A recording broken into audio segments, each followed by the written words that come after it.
Melting Jack Frost. Written by Kathryn M. Hearst. Narrated with AI by Mike Monster. Chapter 1. Jack. At midnight, my new intern arrived decked to the halls.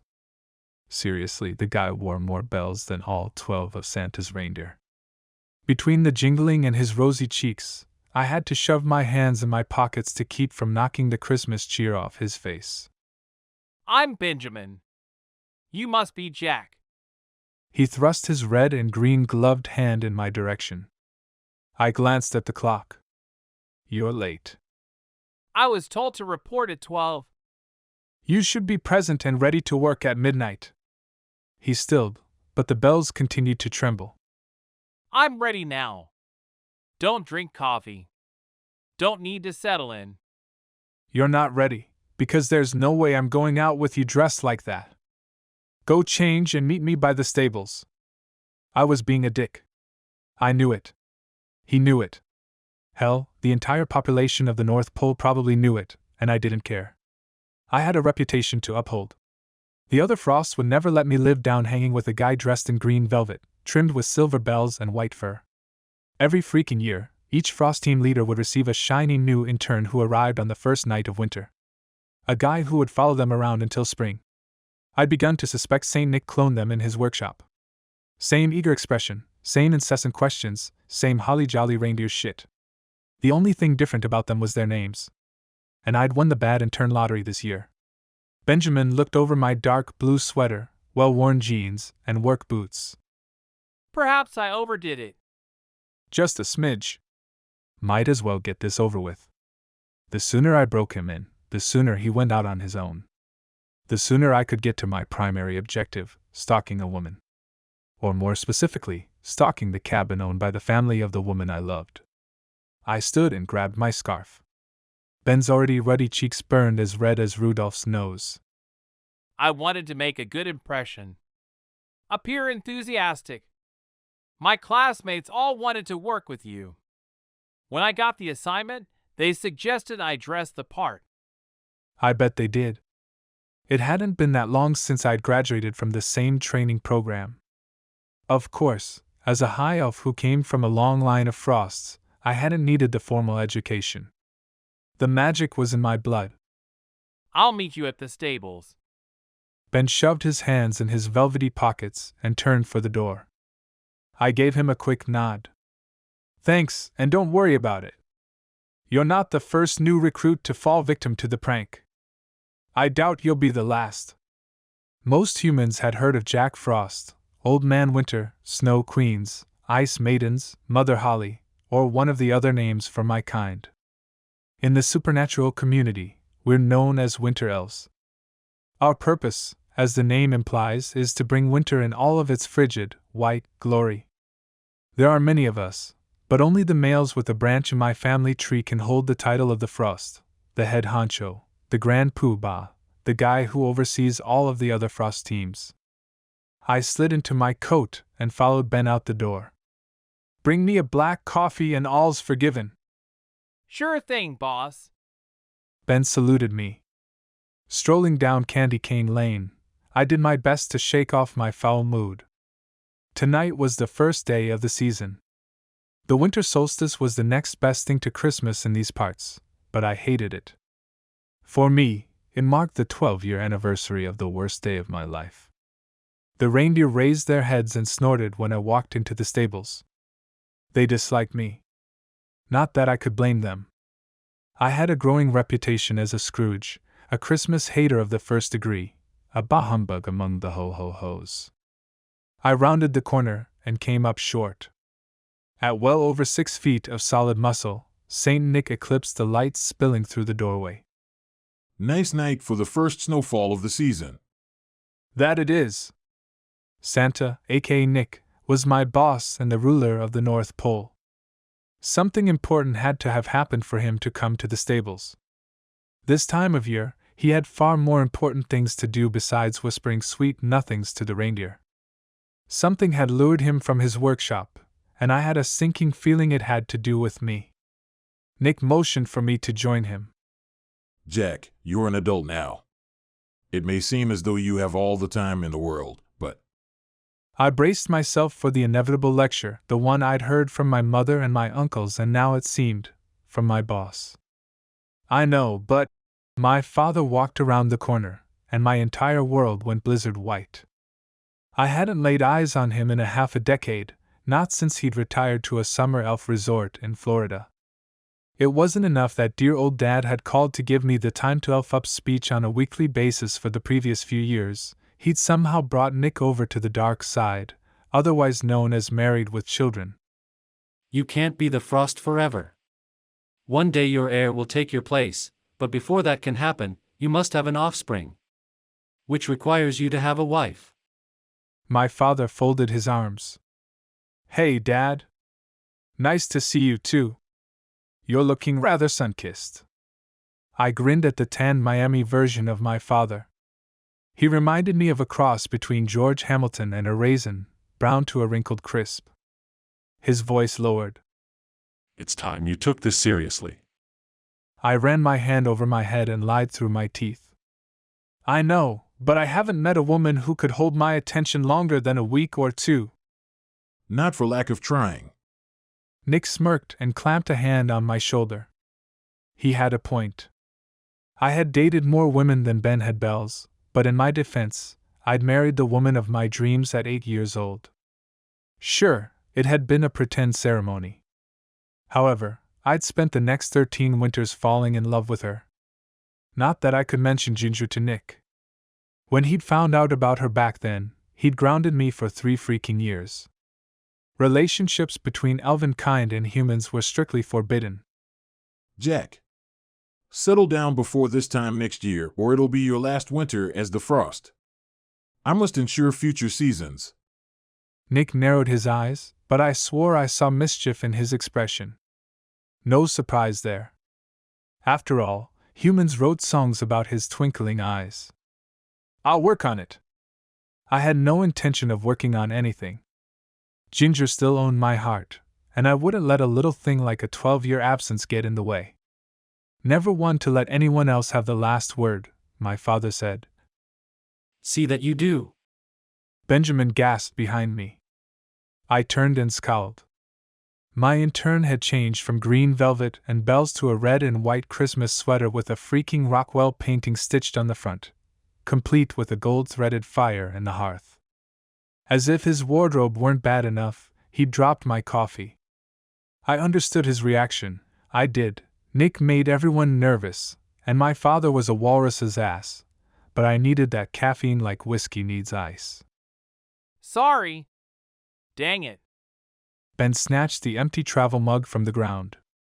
I should have closed the lid, but I wanted it to cool to the perfect temperature. I smirked. I can freeze a valley with my pinky finger. I think I could have cooled a cup and a half of liquid. Nick ho-ho-hoed. His laugh was the one thing pop culture had gotten right about him. What they'd gotten wrong was St. Nick sported a six-pack, a neatly trimmed white beard, and a few tattoos. Santa was a badass. A very single badass. Who seems determined to see me married off. Right. How foolish of me. Benjamin appeared to look everywhere except at my father. No big surprise. I could have gone another decade or two without laying eyes on the guy myself. Perk up.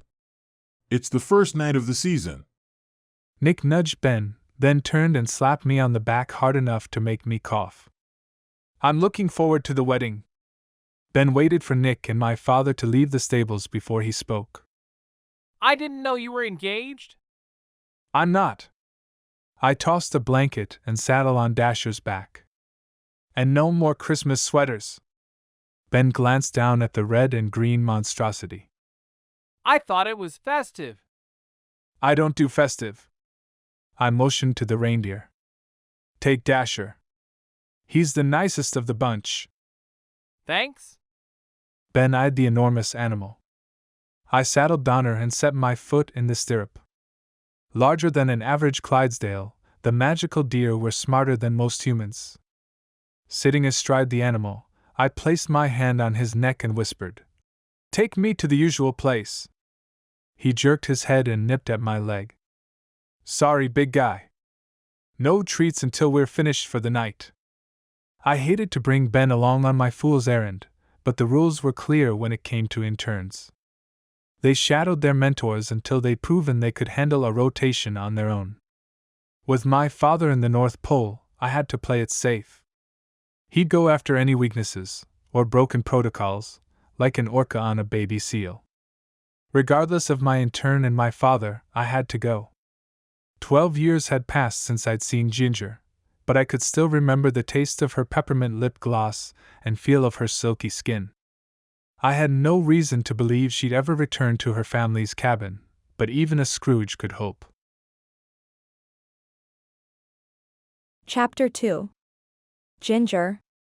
Hi Mom, it's me. I made it to Graham's. I disconnected and dropped my phone into my purse. I loved my mother, but the woman had an aversion to voice conversations. She preferred texts or emails or anything that she could control. To her, personal calls were like the Wild West, lawless and messy. Sitting in the safety of my car, I stared at my grandparents' cabin. Memories of the countless summer vacations and holiday breaks I'd spent here flooded me and threatened to spill from my eyes. It had been 3 years since my granddad passed away. My Gram had followed him 2 months later. Some said she died of a broken heart, but after 4 years of medical school and 4 more of internships, I trusted science. The fact that she died of a hemorrhagic stroke lacked the poetry, but it was the truth. Get it together, Ginger.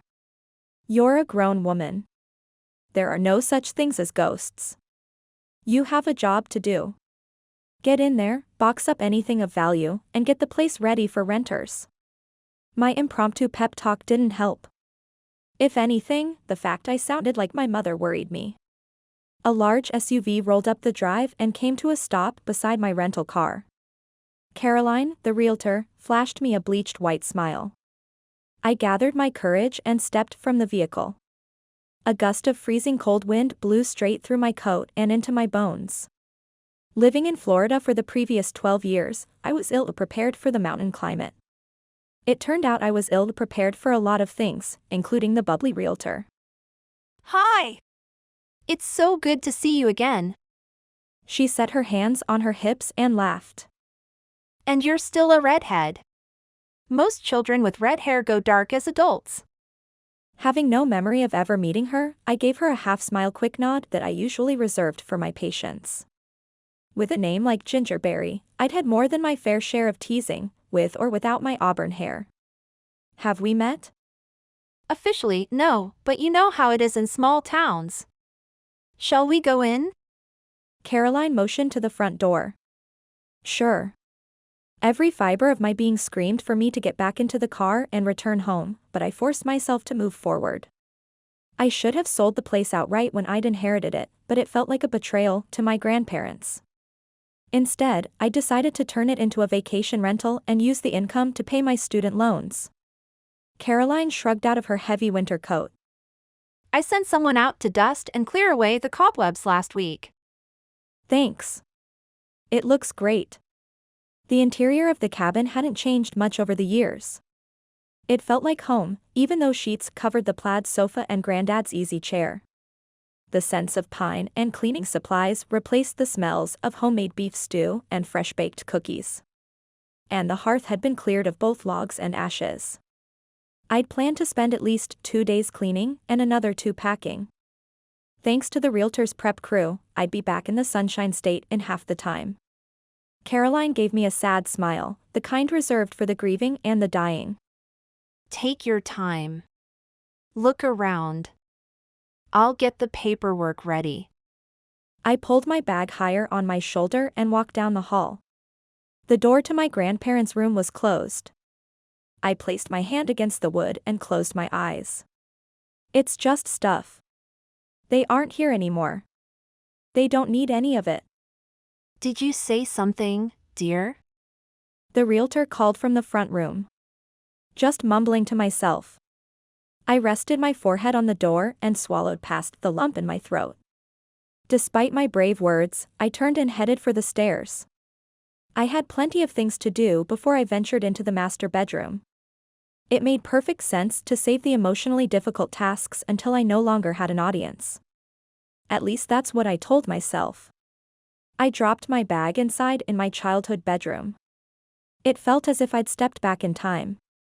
The same blue and yellow quilt covered the lumpy mattress. The same lacy curtains hung over the window. The same pink journal and tattered piece of white lace tablecloth sat on the desk.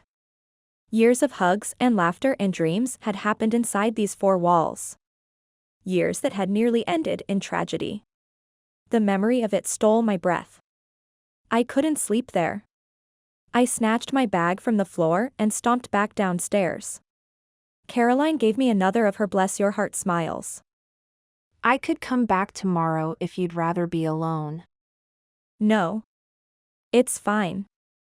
I'm being irrational. I walked to the hearth to build a fire. It's been over 10 years, but I remember it like it was yesterday. I was a member of the search party. I was here when they found you. The realtor's voice had lost its effervescence. I nodded without turning my attention from stacking the logs. It's none of my business, but what happened that night? I ran away to be with my imaginary friend. Because I was a child with absentee parents and a vivid imagination. I snuck out to go for a night hike and got lost. 3 years of therapy had helped me to understand why I'd run away from home and nearly frozen to death. It had been a cry for attention. It had nothing to do with a boy who didn't exist. A boy no one could see but me. An imaginary friend I'd conjured up as a small child and refused to let go of as a teen. Caroline shuffled her papers. This town is worse than a soap opera when it comes to rumors. All these years, I thought you ran off to be with some boy. Just a hike gone awry. I shook my head and lit the kindling. My mother had been correct when she'd urged me not to return to the cabin, but I'd assured her I would be fine. Admitting she was right wasn't an option. Nope. I had a job to do. I'd get the place in shape, return home, and Mom would never be the wiser. Let's get those papers signed. Of course. She pulled a pen from her briefcase. Oh. Before I forget. I stocked the fridge and pantry with some essentials. I thought you might be hungry. I flipped through the documents. A wise person would have read them, but I didn't feel particularly sensible at the moment. Instead, I scribbled my name next to each of the colorful post-it flags. Thank you. I'm sorry for dragging you out so late on a Sunday night. It's no bother. Your grandparents were like family to me. Her voice quivered. I had to get her out of there before we both ended up in tears. I'll drop by your office and pick up copies before I return home. You have a good night. Caroline took a few moments longer than necessary to button her coat. That'll be fine. Please, don't hesitate to call if you need anything. I'll be finished in 2 days. I'd like you to book the first rental over Christmas weekend. If that's possible. It's more than possible. Loads of folks would love to stay here over the holidays. She stepped onto the porch and loitered as if debating on coming back inside. Are you sure you're all right? I smiled despite my exhaustion. It had been far too long since someone had asked after my well-being and meant it. I'll be better in the morning. Would you like to meet in town for lunch tomorrow? My treat for wasting your time tonight. Caroline's eyes lit. I'd love that, but I'll put it on the company's expense report. Noon at the Silver Moon Diner? Sounds great. Drive safe. I waited until she descended the stairs before I shut the door. I had no idea why I'd asked her to lunch, let alone what we'd talk about for an hour or so, but it gave me something to look forward to other than boxing up the remains of my grandparents' lives. My ringing phone sent my heart into tachycardia.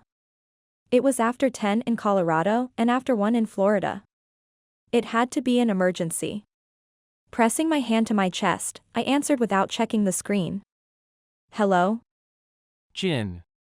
Are you all right, love? You sound out of breath. Perry, my ex-fiancé, hadn't called in months, not since the day I'd caught him examining my former best friend's vagina with his tongue. I grimaced and used my professional voice. I'm fine. Why are you calling in the middle of the night? Jin, I'm sorry for what happened. Let me come over and explain.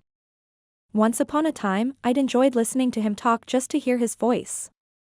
Now, it grated my nerves. There isn't anything to discuss. 3 years is a lot to toss in the rubbish bin over a misunderstanding. I love you, darling. Please. I need to see you. I struggled to keep my voice calm. Did I misunderstand your face between my best friend's legs? Ginger. She meant nothing. We have nothing to discuss. Wait! He drew an audible breath. I left some things at your apartment. I need my black suit. The real reason behind his call. He probably had a swanky event to attend. It'll have to wait. I'm out of town. I'd planned to return on Wednesday, but he didn't need to know that. In fact, he didn't need to know where I was or why. He'd forfeited the right to care about me months ago. I still have a key. Would you mind if I... Yes, I mind. You're not welcome in my apartment. I changed the locks. My rising anger surprised me. It wasn't the hurt kind of rage I'd experienced early on. At some point I'd gotten over the betrayal. The conversation pissed me off because he'd called in the middle of the night as if he'd drunk dialed or worse, wanted a booty call. It's late. You're always unreasonable when you're tired. I'll call you back in a few hours. His voice flattened as if he'd lost interest. Don't bother. I disconnected and curled up beside the fire. In hindsight, I could see the truth about our relationship. The fact that he understood the demands of my schedule had attracted me at first. As an emergency room physician, he had a crazy schedule of his own. However, Perry had been the safe choice. A convenient man to share an occasional meal and a less than wonderful role in the sheets. What we'd lacked in passion, we had in mutual understanding, or so I'd thought. I would never accept a share of the blame in his infidelity. He'd made the decision to cheat. That was his problem, not mine. But I had learned a lesson during the ordeal. I didn't have time for a man.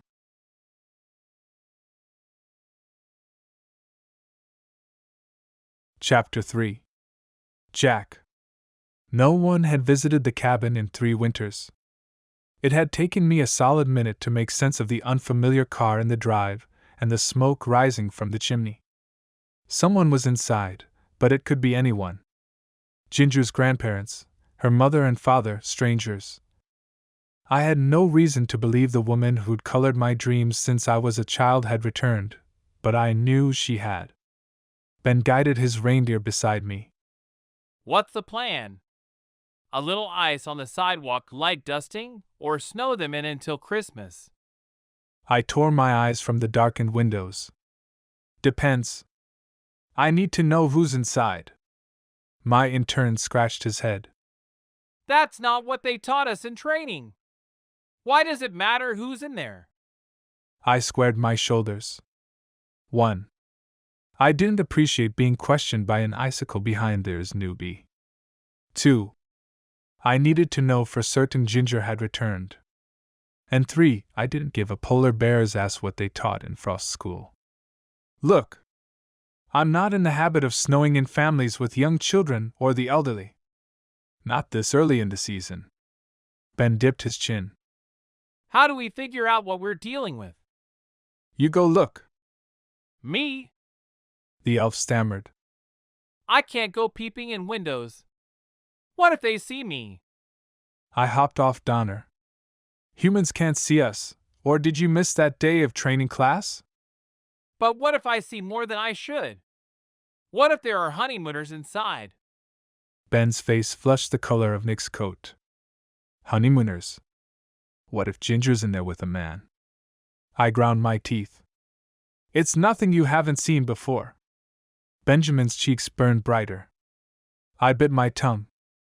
If an elf wanted a roll in the snow, The North Pole had a fair number of available women. It wasn't like there was much else to do up there. Though Ben's fashion sense left much to be desired, he wasn't a bad-looking guy. Some outfit would oblige. I put all my energy into training. I didn't have time to date. Ben sighed the deep sigh of a man who lacked confidence. Not that there were many vying for my attention. I waved my hand to end the awkward discussion. Never mind that. We'll get you sorted out soon enough. Right now, I need you to go look in the windows. Ben cocked his head as if he had questions. Go! My intern dismounted and disappeared into the shadows, only to reappear a few seconds later in front of the cabin. I shoved my hands in my coat pockets and did my best to calm down. Silently cursing myself for reacting like a lovesick fool, I turned and walked deeper into the forest. Ice crystals formed on the ground with each footstep. If I paced much longer, snow would begin to fall.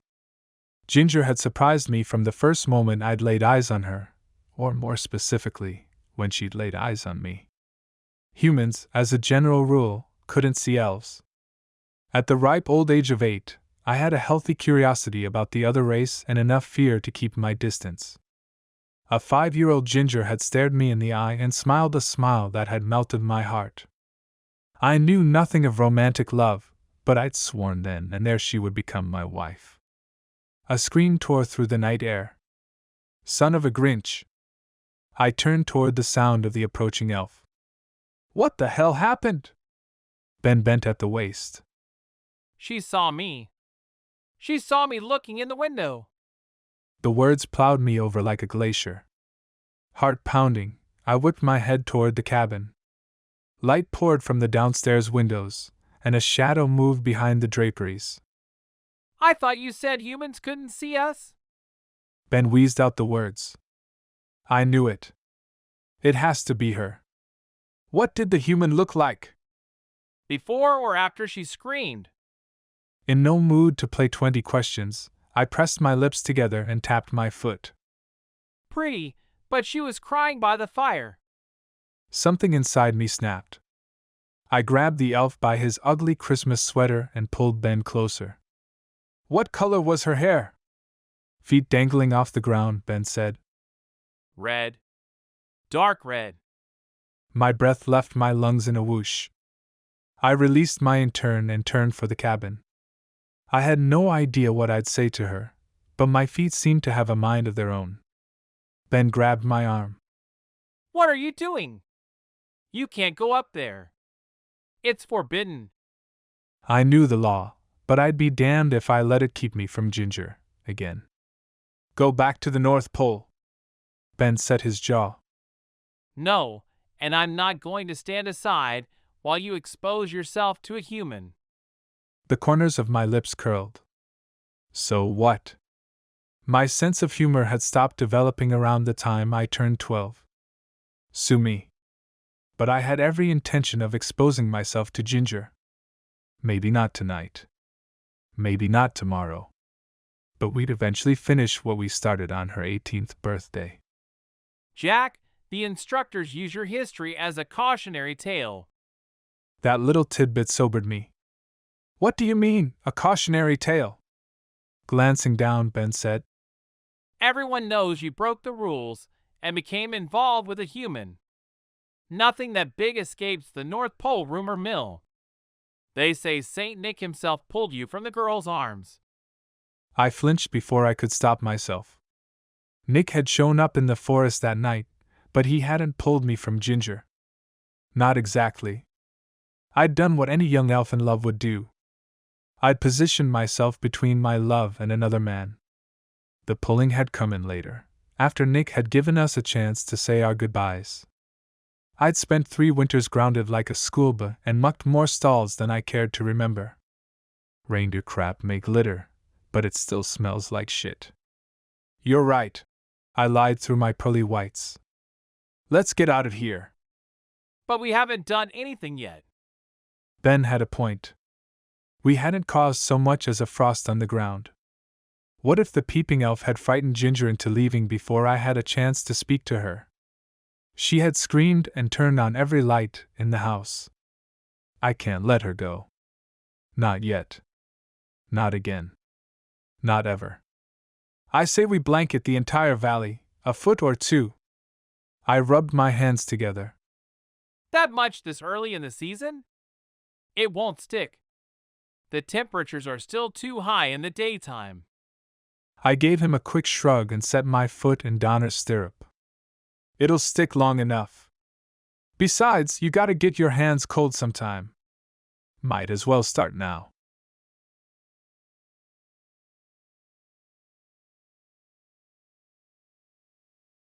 Chapter 4. Ginger. The winter solstice was the longest night of the year, and I'd spend it curled up on the couch with a baseball bat and my cell. Not that the phone had done me any good. After I'd seen the man staring in the window, I'd called the police, but a freak snowstorm had come out of nowhere, and it had taken them over an hour to arrive. They found no sign of the red-faced man I'd caught peeping. I stood and stretched. It felt as if someone had knitted my muscles with a crochet hook. A nagging sense of déjà vu battered my sleep-deprived mind. The weather, the man in the window, the solstice.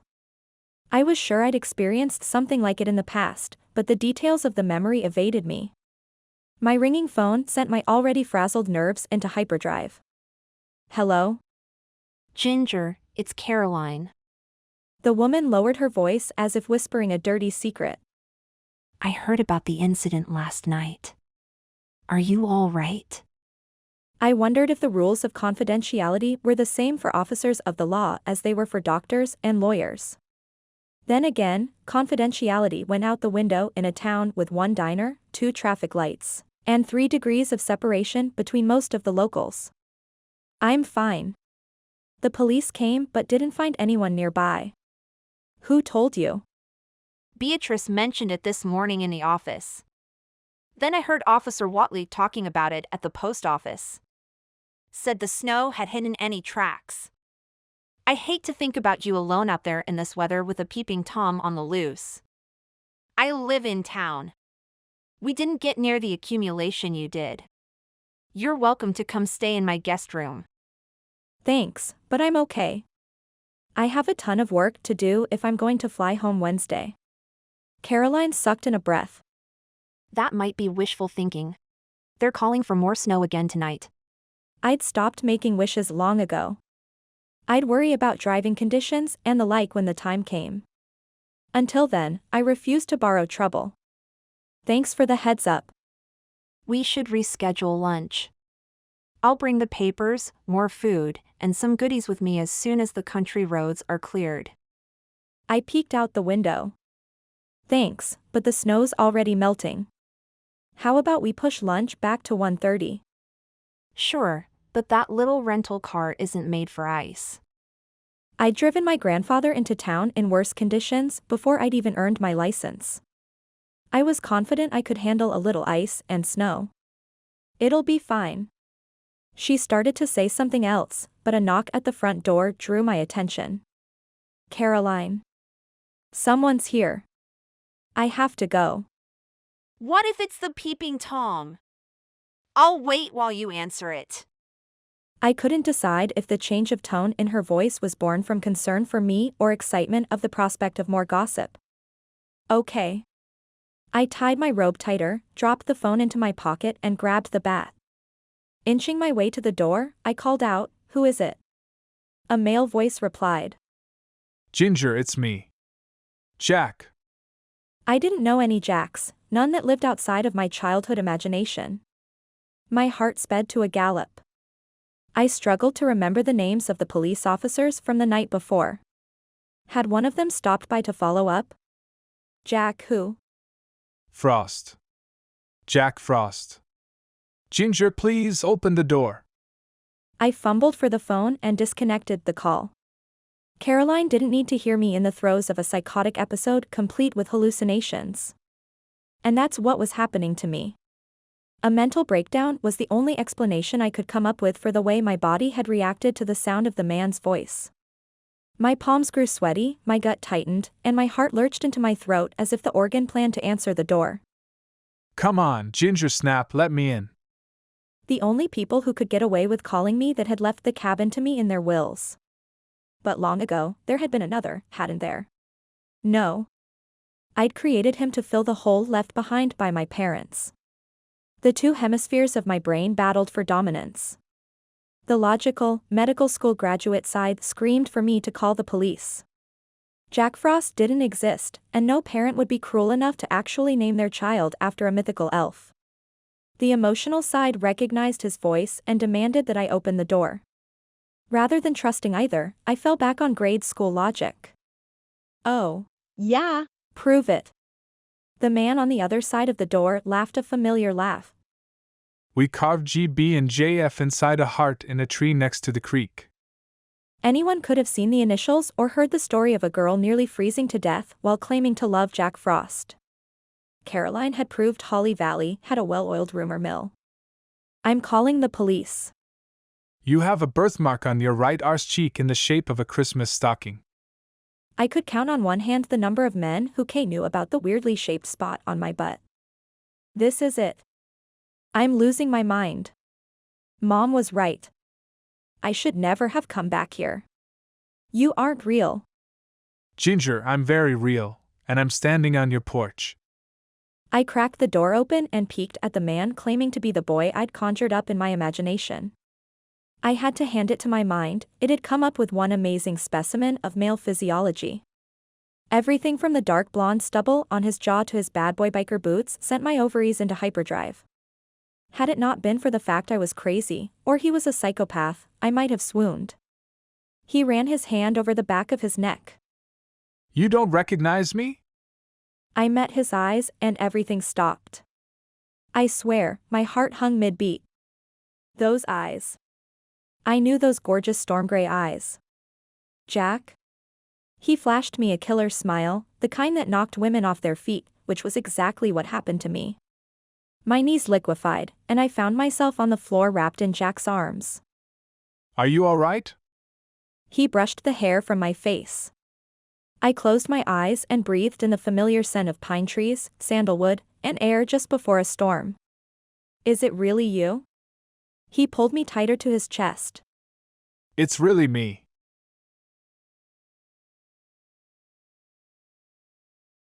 Chapter 5. Jack.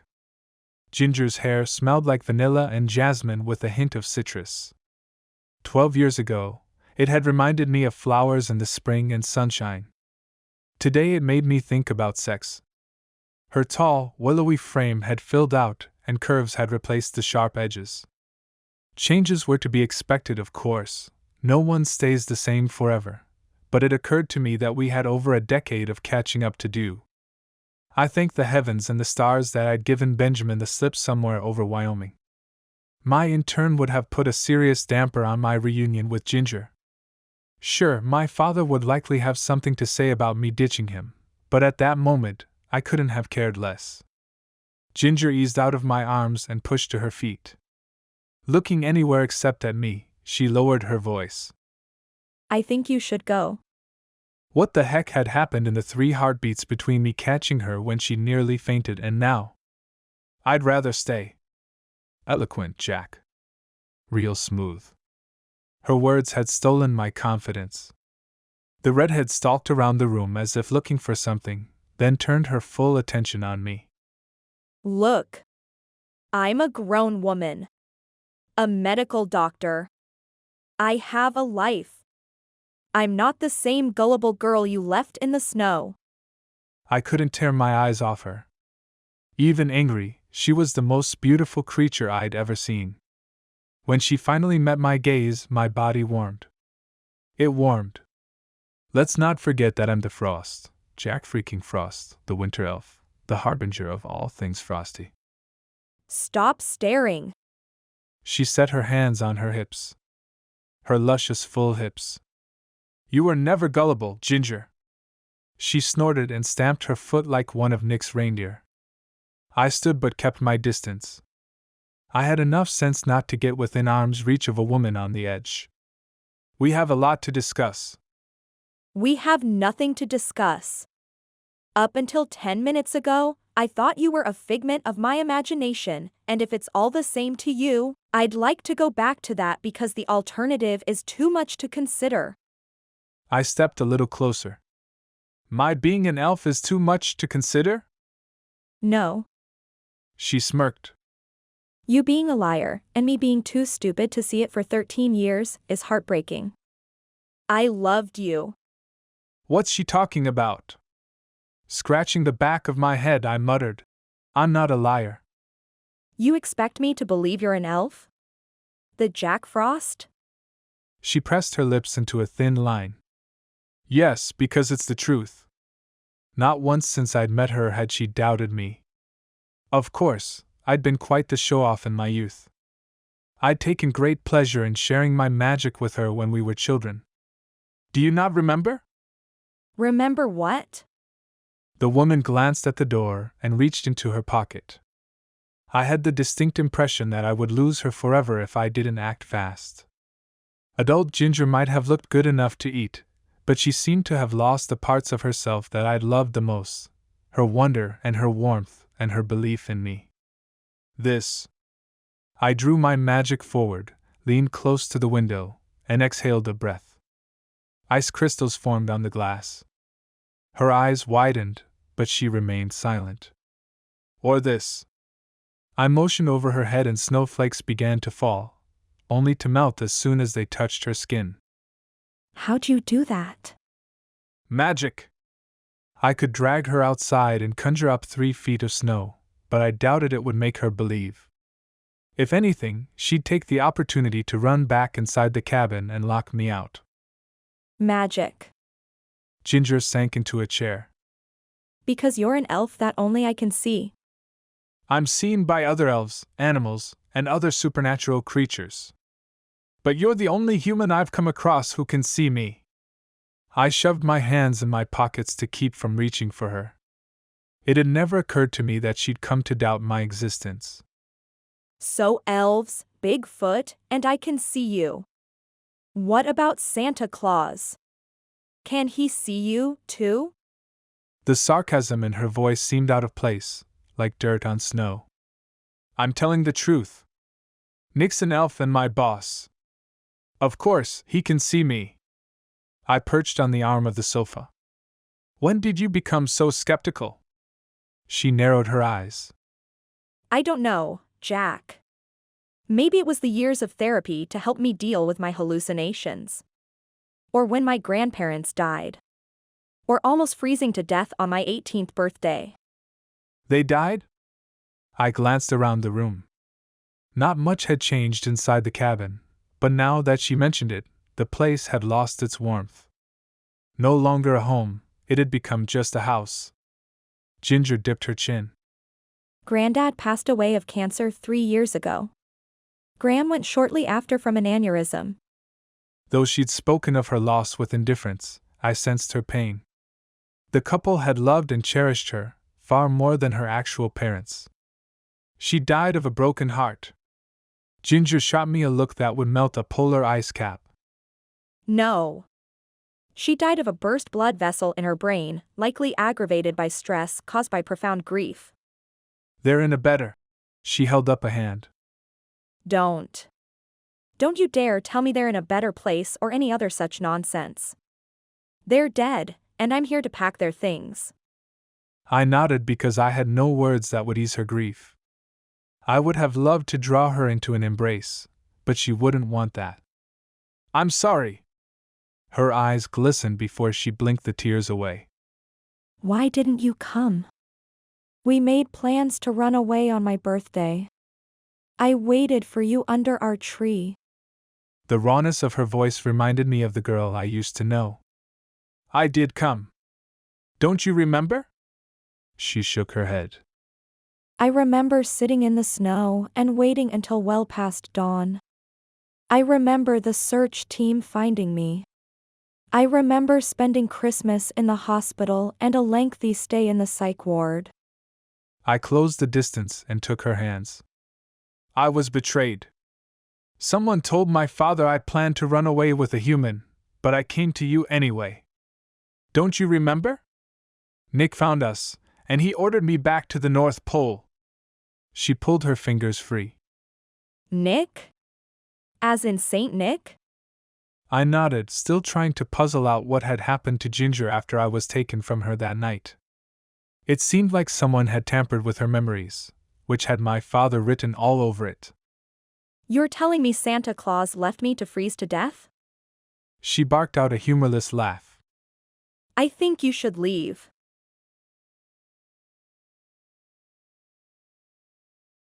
Chapter 6. Ginger.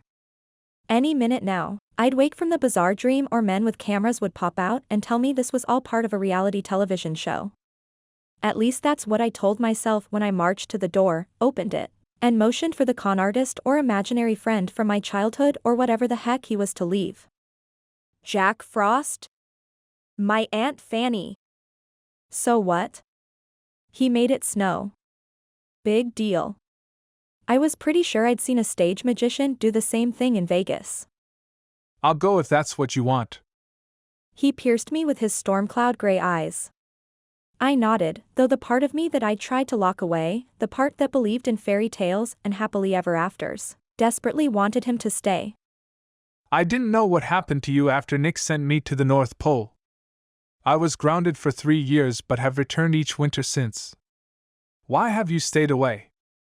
Bits and pieces of memories returned. No, not memories, imaginings, like a storybook I'd read long ago. I was punished for loving a human. Jack bent and cocked his head to meet my gaze. It's forbidden. But you're different. Somehow you can see us. A gust of wind blew through the open door, and I rubbed my arms in an attempt to warm myself. Has it changed? Has what changed? He moved between me and the cold air. The rules about elves and humans. What am I saying? This is utter nonsense. Jack shook his head. It hasn't, but there are ways around it. Hugging myself tighter, I mumbled, "Close the door." He did as I asked, but remained near the exit. You can't change the fact that you're an elf. I sank onto the couch and into insanity.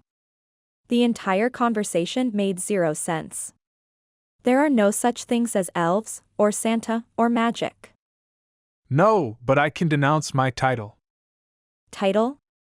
I don't understand. There are many frosts. Our job is to herald the arrival of winter. I'm the frost. I'm responsible for overseeing the others.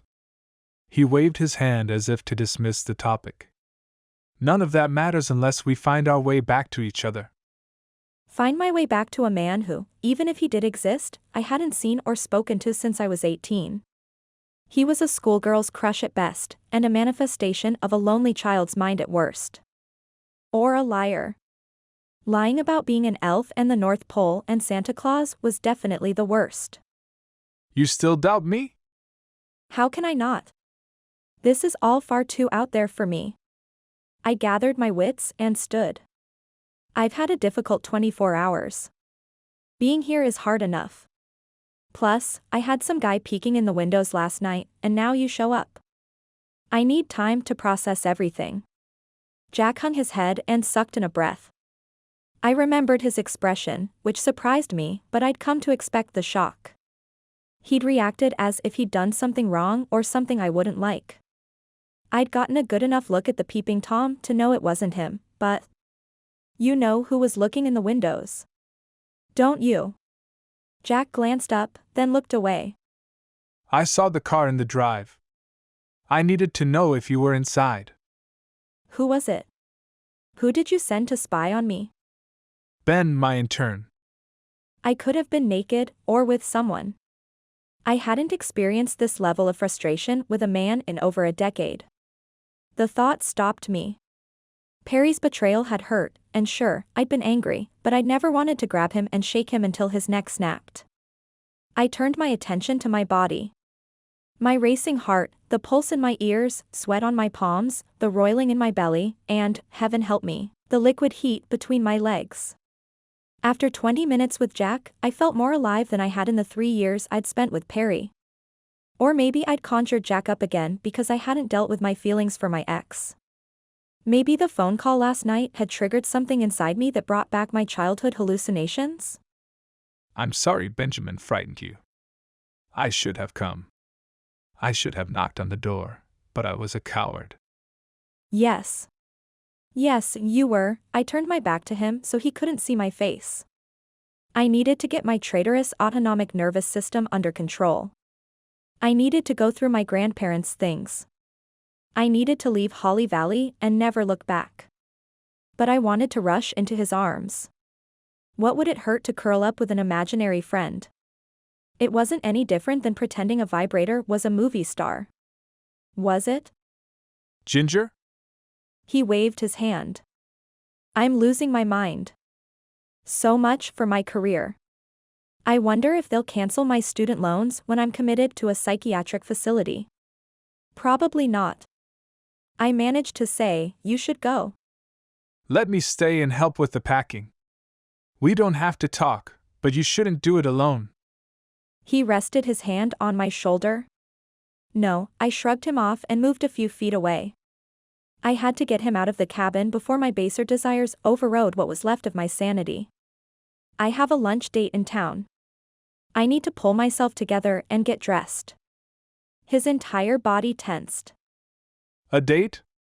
Yes, Jack, it is what humans do. We meet each other and share meals in public places. It wasn't like me to lead someone to the wrong conclusion, and judging by his reaction, Jack believed my lunch plans were of the romantic variety. But since Perry's betrayal, I'd said and done a lot of things I thought I'd never do. Besides, if my imaginary friend needed white lies to go away, I'd gladly tell a blizzard's worth. He shoved his hands in his pockets. Then I'll wait for you to return. I plastered on my best doctor-to-patient smile. No, but thank you for stopping by. It's been great catching up, but there's the whole elf/human thing. Besides, even if we cleared that up, there's the issue of logistics. I live in Florida now. The North Pole is out of commuting range. I'll go. But I don't like the idea of you having lunch with some guy. He squared his shoulders. His broad, muscular shoulders. I'll be back. I'm not giving up. I know the girl I fell in love with is still in there somewhere. We all grow up, Jack. But that doesn't mean we have to stop believing in miracles or love. He winked and flashed me a grin that belonged on the cover of a magazine. My pounding heart and tight nipples agreed. I'm so screwed. Goodbye, Jack.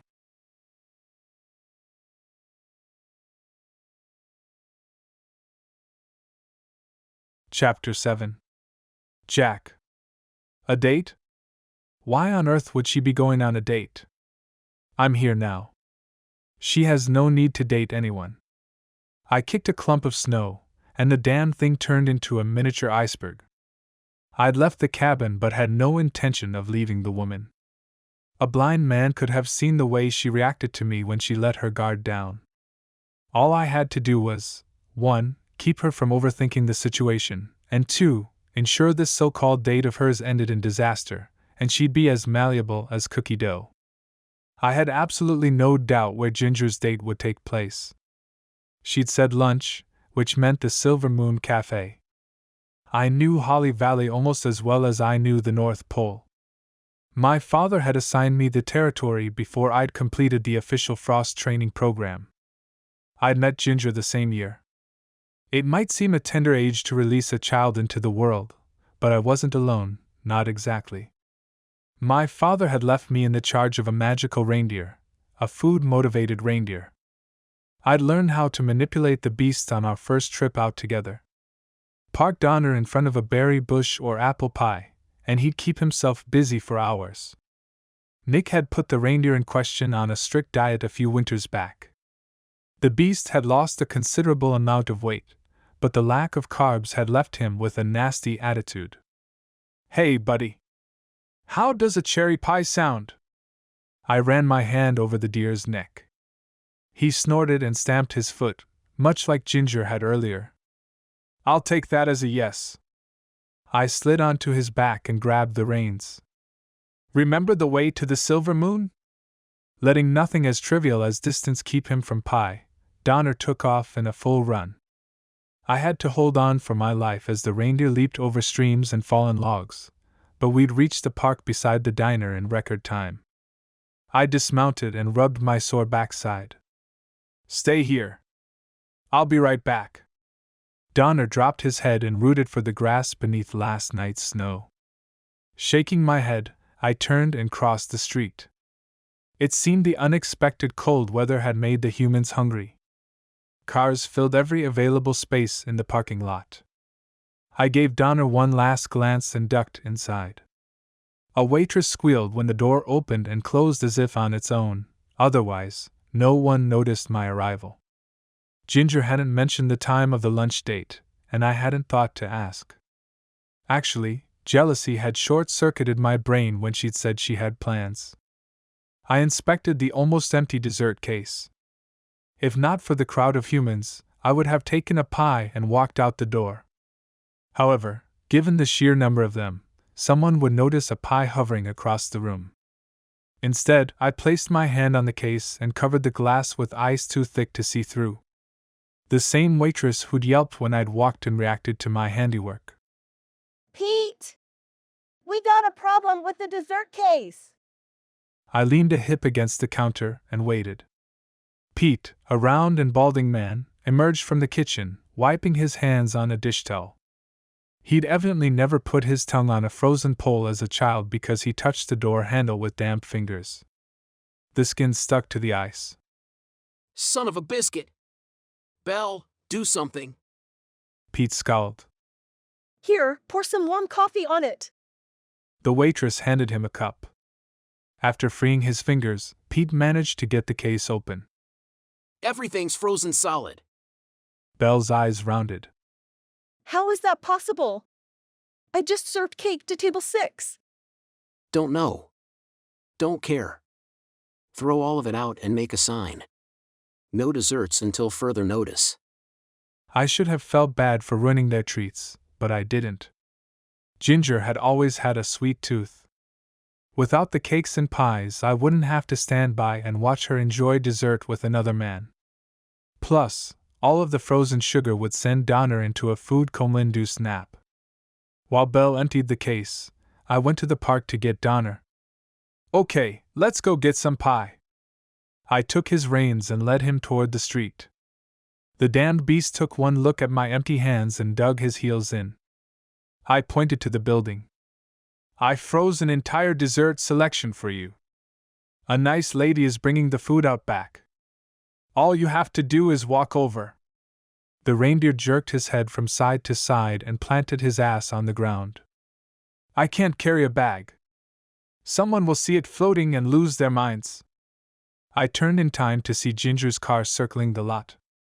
"Come on, big guy. Cross the street and I'll throw in a box of fries."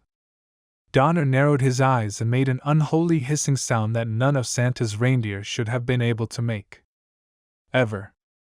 This was another thing the humans got wrong. None of the Christmas carols mentioned food-addicted deer with attitude problems. Out of the corner of my eye, I saw Ginger entering the diner. Desperate, I turned back to Donner. "Fine.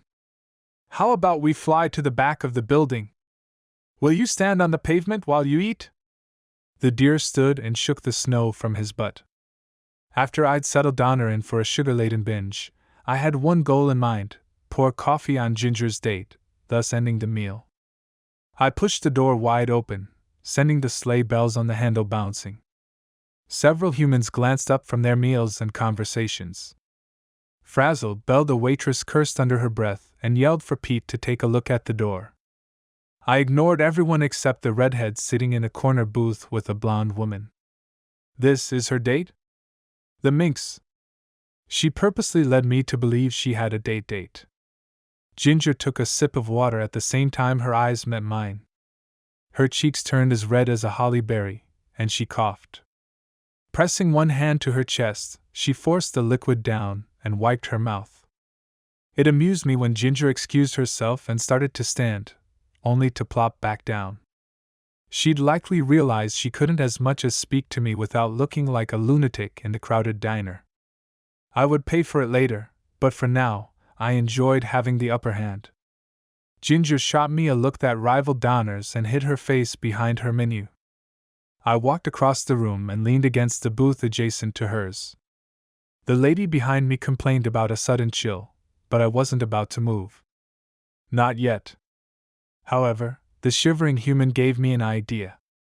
Ginger's date glanced in my direction. For a split second, I thought she'd seen me, but she flipped her hair and asked Ginger, How are things going at the cabin? Any more trouble? Yes. This morning I found a giant rat in the living room.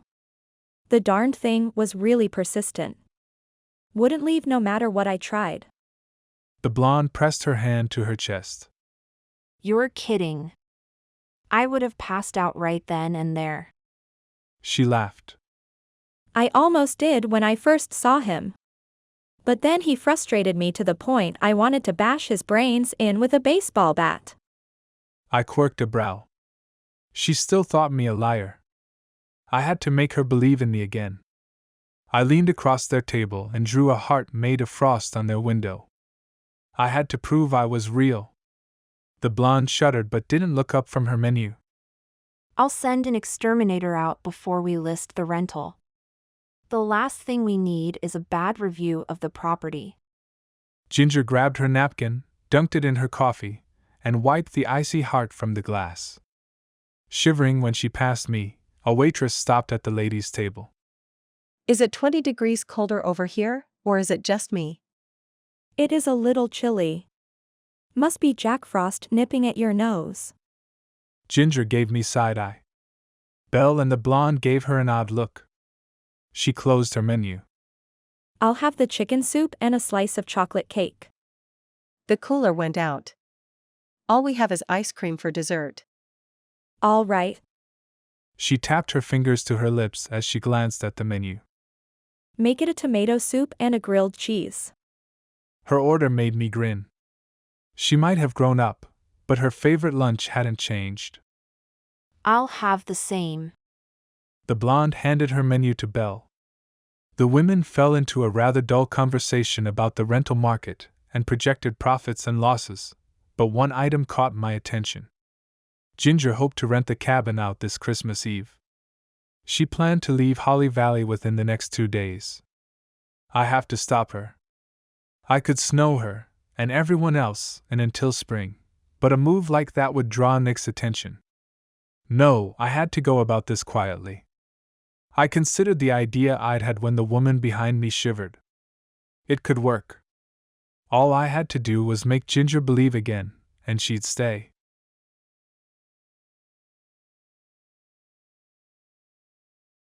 Chapter 8. Ginger. In the course of my life, I'd witnessed a handful of events where time seemed to stop. When the earth ceased to rotate for a heartbeat or two before all manner of hell broke loose. I had a strong feeling I was about to have another one of those moments. Jack reached across the table beside mine and lifted a coffee cup. Now, had he been a real man, a man everyone could see, this would have been rude, but not a problem. Since only I could see him, problem didn't come close to describing the situation. The woman whose mug he'd hijacked let loose a scream that made the hair on the back of my neck rise.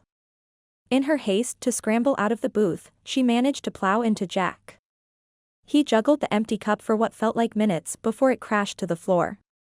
Caroline's eyes narrowed and then widened. Did you see that? I shoved a quarter of my grilled cheese into my mouth to keep from yelling at the culprit and shook my head.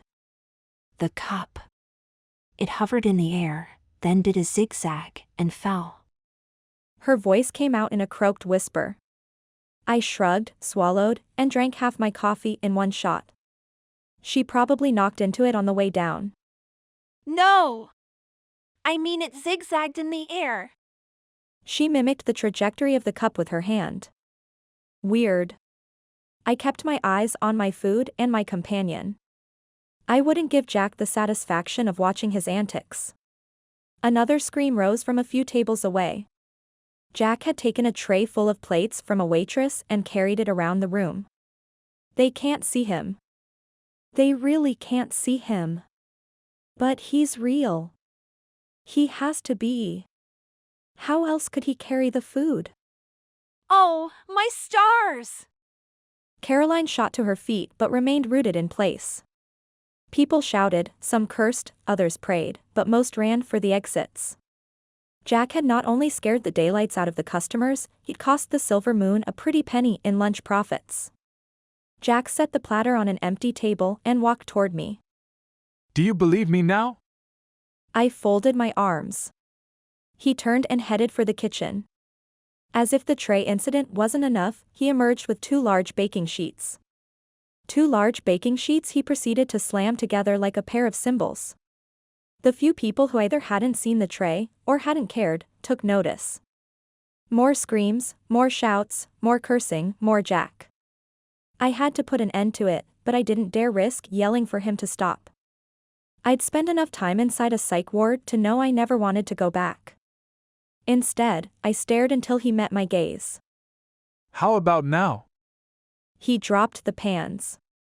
I continued to glare, though my heart felt as if it would stage a mutiny at any moment. Caroline rested her hand on my arm. What is it? Do you see something? I shook my head. Come on, Ginger Snap. Can a figment of your imagination or a plain old human liar do that? Jack winked at me. He had a point, but I did not approve of his tactics. Nor did I approve of being put in an impossible situation. I had a career to think about. I wouldn't allow him to ruin my reputation. But he was real. My Jack Frost was real. I turned and pretended to speak to Caroline. Yes, I believe. She glanced at the baking pans and nodded. In ghosts? Me, too. I pressed my lips together and gave Jack the meanest look I could manage, but at some point in all of the nonsense, I'd caught a slight case of the giggles. Maybe it's best if we leave. The realtor stared at the tray of food. Sure. I covered my mouth to keep from laughing. Can I get my copy of the property management agreement and insurance documents? If she'd heard me, she didn't react. I stole a move from Jack and waved my hand in front of her face. Oh, sure. Yes. Sorry. Flustered, Caroline pulled a file from her briefcase. Are you okay to drive? I tucked the paperwork under my arm and reached into my purse for a 20. I'll walk. And that's exactly what she did. As if in a trance, she crossed the room. A few seconds later, she passed by the window, and I had a sense she would be okay. She seemed to have snapped out of her daze. In fact, she had her phone to her ear, and from the looks of it, she was shouting at the person on the other end of the line. I moved to Jack's side and whispered, I hope you're happy. Do you really believe I'm who I say I am? He flashed me a smug grin. Yes. Now go before you give someone a heart attack. I tossed the money on the table and hiked my purse higher on my shoulder, but I couldn't keep the smile off my face. I wasn't crazy. I hadn't imagined him. He was a winter elf from the North Pole named Jack Frost. The first boy I'd kissed had come back into my life and reminded me how good it felt to laugh. Great. Give me a few minutes to tell Donner to meet me at the cabin, and I'll ride back with you. He leaned in and pressed his icy lips to my cheek. I ignored the jolt of electricity that shot straight to my core. His kiss might have been cold, but my reaction was red hot. I remembered this. I'd had the same reaction to him the countless times he'd kissed me when we were in our late teens. Just because I believe doesn't change anything. His expression changed from smug to crestfallen in a half a second. My brain rewound his words. Did you say Donner? As in Blitzen and Cupid and Comet? Yeah. Jack ran his hand through his hair and started for the door. Wait. Of all the Christmas stories, I loved the ones with Santa's reindeer the best. I glanced around to make sure no one was watching me and lowered my voice. Can I see him? Jack gave me a tentative smile, one I remembered better than I should have. He'd looked at me the same way the first time he'd asked permission to kiss me. You can come to the cabin with me if you let me meet the reindeer. I motioned to my half-eaten food. And you feed me. You ruined my lunch. You have a deal. His eyes lit with mischief. Trying hard to avoid staring at his firm, perfectly rounded butt, I followed Jack to the door. Thanks for coming in. Belle offered me a half wave. The poor girl looked as if she'd been through a battle. A combination of macaroni and cheese and brown gravy coated the front of her uniform. Something red, likely ketchup, had splattered on the side of her face. The condiment stood in stark contrast to her ashen skin. I gave Jack a quick nod and turned to her.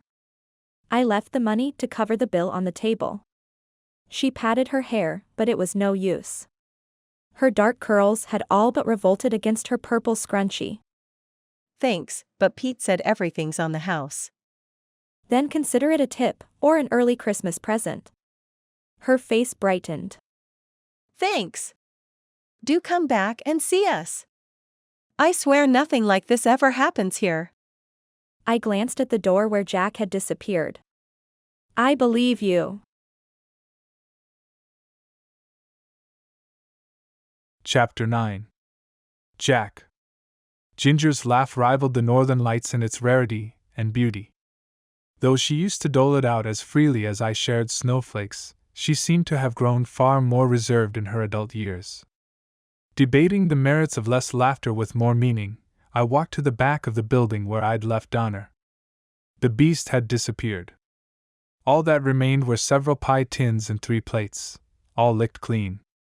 I towed the mess in hopes of finding tracks but found none. The snow covering the asphalt, and most of the grassy area had melted beneath the midday sun. While Donner's singular focus was food, I knew for a fact the deer had more intelligence than most men. If I had to guess, and thanks to the vanishing act I had to do just that, I speculated the overgrown, glorified dog would either go to the cabin or return to the North Pole. Let's hope he's waiting for me at Ginger's. I refused to consider the fallout of the sugared-up reindeer showing up in the stables unaccompanied. Suffice to say, it would not be pretty. Ginger waved to me from inside her car. Her smile threatened to buckle my knees. If I'd known banging pans together would make her giggle, I would have brought some with me to the cabin that morning. Okay, maybe not. I rested my forearm on the top of the driver's side door and motioned for her to roll the window down. Something wrong? The space between her brows wrinkled. Earlier in the day, I noticed the twin lines that resided there, the telltale mark of a woman who took life far too seriously. Donner's missing. He's likely gone to the cabin or back to the North Pole. You're reneging on your promise already?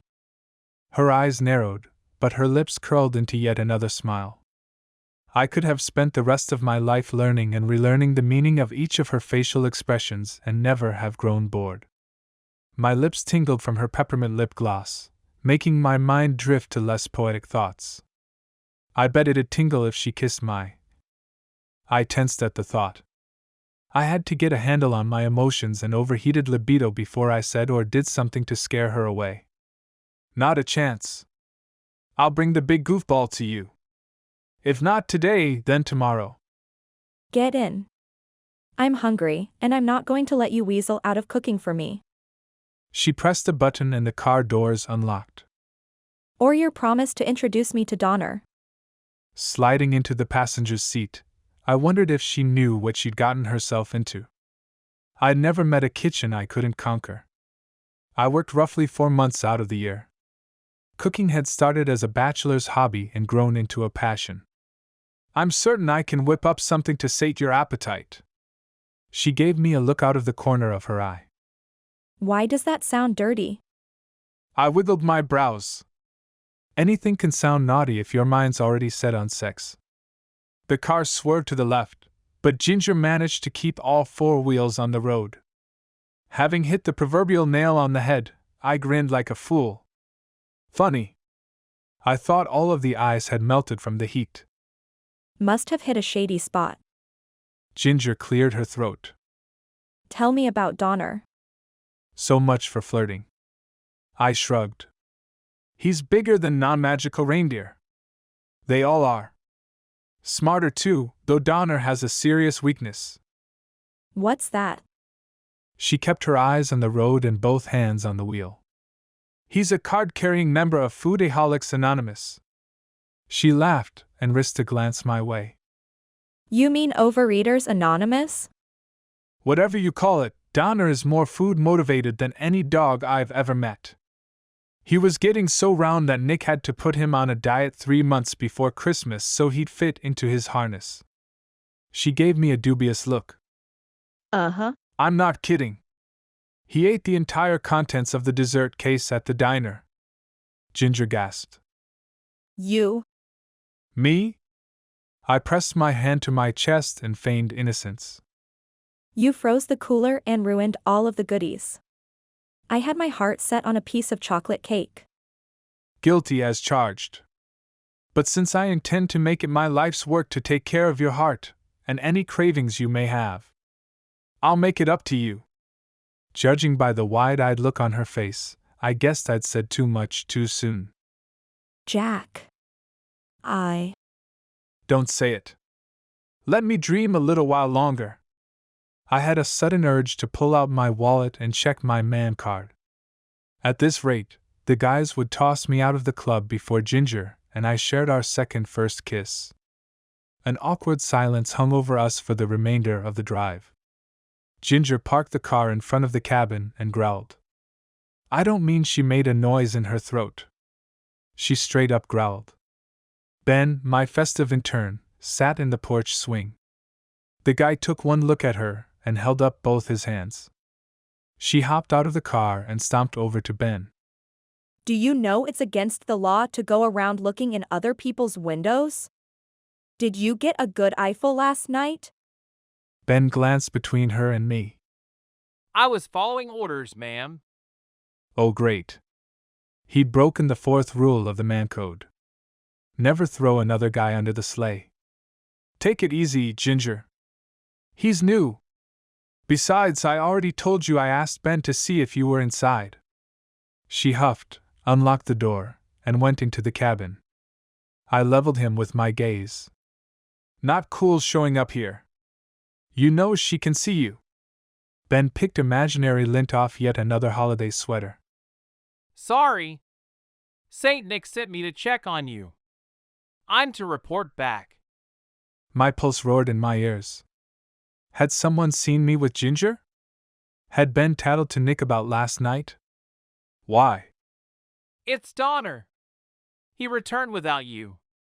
He's been vomiting what looks like chocolate and cherries. That damned reindeer. I closed my eyes and drew a breath. Tell Nick everything's fine. Donner overindulged while I was working.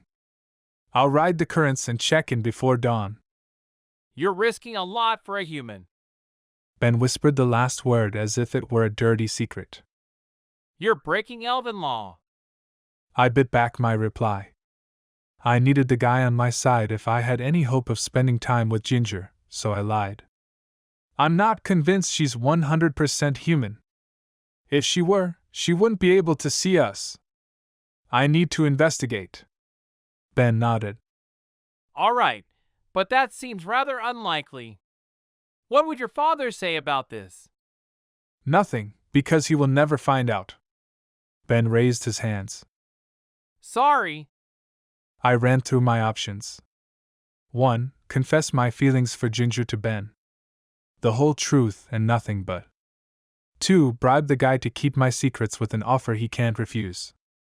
3. A combo of 1 and 2. Look. The woman and I have a history. I need some time with her to figure things out. Do you think you can handle frost duty tonight on your own? Ben's eyes widened. Yes. I mean, sure. I think I'm ready. No time like the present to get my hands cold, right? Right. I had a feeling I'd regret my decision, but time with Ginger was worth the risk. The thing is, I'm breaking protocol by letting a newbie go it alone. This has to stay between you and me. If anything goes wrong, you find me here. I'll keep your secrets. Ben's enthusiasm wavered. But you're playing with fire. I grinned, though it felt fake. I'm Jack Frost. I can't be burned.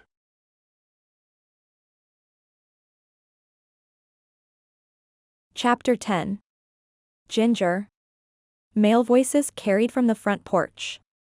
I tried to ignore them. I did. It wasn't my fault the walls were thin.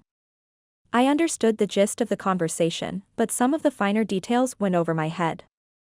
All I knew for sure was Jack was putting himself at risk by spending time with me. And the longer we stayed together, the more I risked my heart. Once I'd embraced the truth about him, a cloud had lifted from the part of my brain that held years of memories of love and laughter. I fully remembered the time I'd spent with Jack. It was odd, I'd never forgotten the details of our times together, but I'd forgotten how they'd made me feel warm, safe, loved. He came inside and closed the door behind him. His eyes had lost some of the sparkle they'd had in the car, but the hint of a smile on his lips made up for it. Sorry about that. Let's get you fed. I'm okay, with a replacement grilled cheese. I resisted the urge to throw myself into his arms. Instead, I walked to the kitchen island and slid onto a bar stool. Jack poked his head in the fridge, the freezer, and the pantry. I think I can do better than that. I sat with my thoughts and watched as he placed frozen chicken breasts, apples, cream, flour, and a handful of other ingredients on the counter.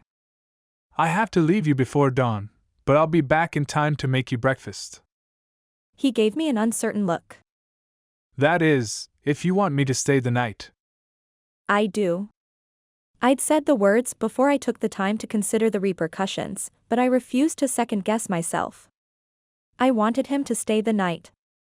I'd decide what happened beyond that when the time came.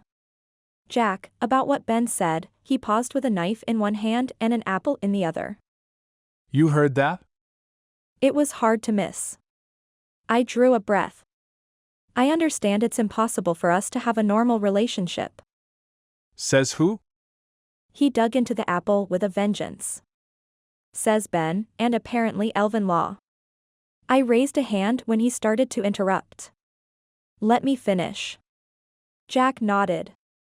I have a life, a very busy life, in Florida. I don't even know if it's possible for you to go to warm climates. It is. My dad retired in a summer elf resort in Miami. He set the diced apple aside and placed the chicken on the cutting board. My brain sputtered to a stop. I had no idea how elf life worked, but a winter elf in Miami seemed strange. I stand corrected. What I'm trying to say is, I don't know where this thing between us is going, but I'm okay with a long-distance relationship like we had growing up. Jack did some sort of magic on the poor unsuspecting meat, and it thawed in a blink of an eye. I know where I want this to go. I won't settle for a few months out of the year. I want it all. He hesitated, then added. That is, if it works out between us. We have a lot of catching up to do and 2 days to do it. I have to be out by Christmas Eve. 2 days isn't enough time to make up for 12 years, Ginger. I looked away because I had no reply. Tell you what. Let's spend the next 48 hours together and worry about the future when it comes. He diced the chicken and washed his hands. Then found a bowl in the cupboard and added flour, a pinch of salt, and what I assumed was baking powder. I like that idea. I hated that idea. How could two people with a past spend time together and not think about the future? One or both of us would walk away from this with a broken heart. I'm curious. What changed your mind about me? It was the pans, wasn't it? It absolutely was not the pans. I chewed my lip, trying to find a way to explain. I don't understand it myself, but when I realized you were exactly who and what you said you were, it was like the lid popped off my memories. Once again, he stopped what he was doing and stared. You remembered my nickname for you and the tree with our initials. I sighed, growing frustrated with my inability to communicate the strange phenomenon that had happened in my mind. I remembered the facts, but not how I felt about them or you. Jack practically murdered the batter. What's wrong? You know something. I have my suspicions, but I won't know until I have a chat with Nick. He snatched a large frying pan from the overhead rack and set it on the stove. You think he did something to my memories? The idea of a man, whom most the world looked up to as a symbol of hope and peace, taking a piece of me made me ill. It's possible, but it's not like him. It sounds more like something my father would do. He dumped the apples and chicken into the pan. I'll get to the bottom of it. In the meantime, let's do some of that catching up. The aroma of the food drew me to the stove. What are you cooking? We are cooking chicken crepes with a savory cream sauce. Jack gave me a spatula, moved behind me, and guided my hand. His chest pressed against my back as we turned the food in the pan. The heat from the oven made his body heat more pronounced. Am I imagining things, or is your skin warmer to the touch now than it was when we were young? He pulled my hair to the side and nuzzled against my neck. Winter elves have naturally low body temperatures, but we adapt to our surroundings. Like reptiles? He kissed my neck. I'd prefer not to be compared to a snake, but yes. Similar to reptiles. The more I touch you, the warmer my skin will become until we're the same temperature. I tilted my head to give him more room, and boy, did he take the invitation. His lips moved from the top of my shoulder to my earlobe, and down again. On the next trip up, he added a few licks that sent my pulse racing. I'm starving. My stomach growled, but I wasn't referring to food.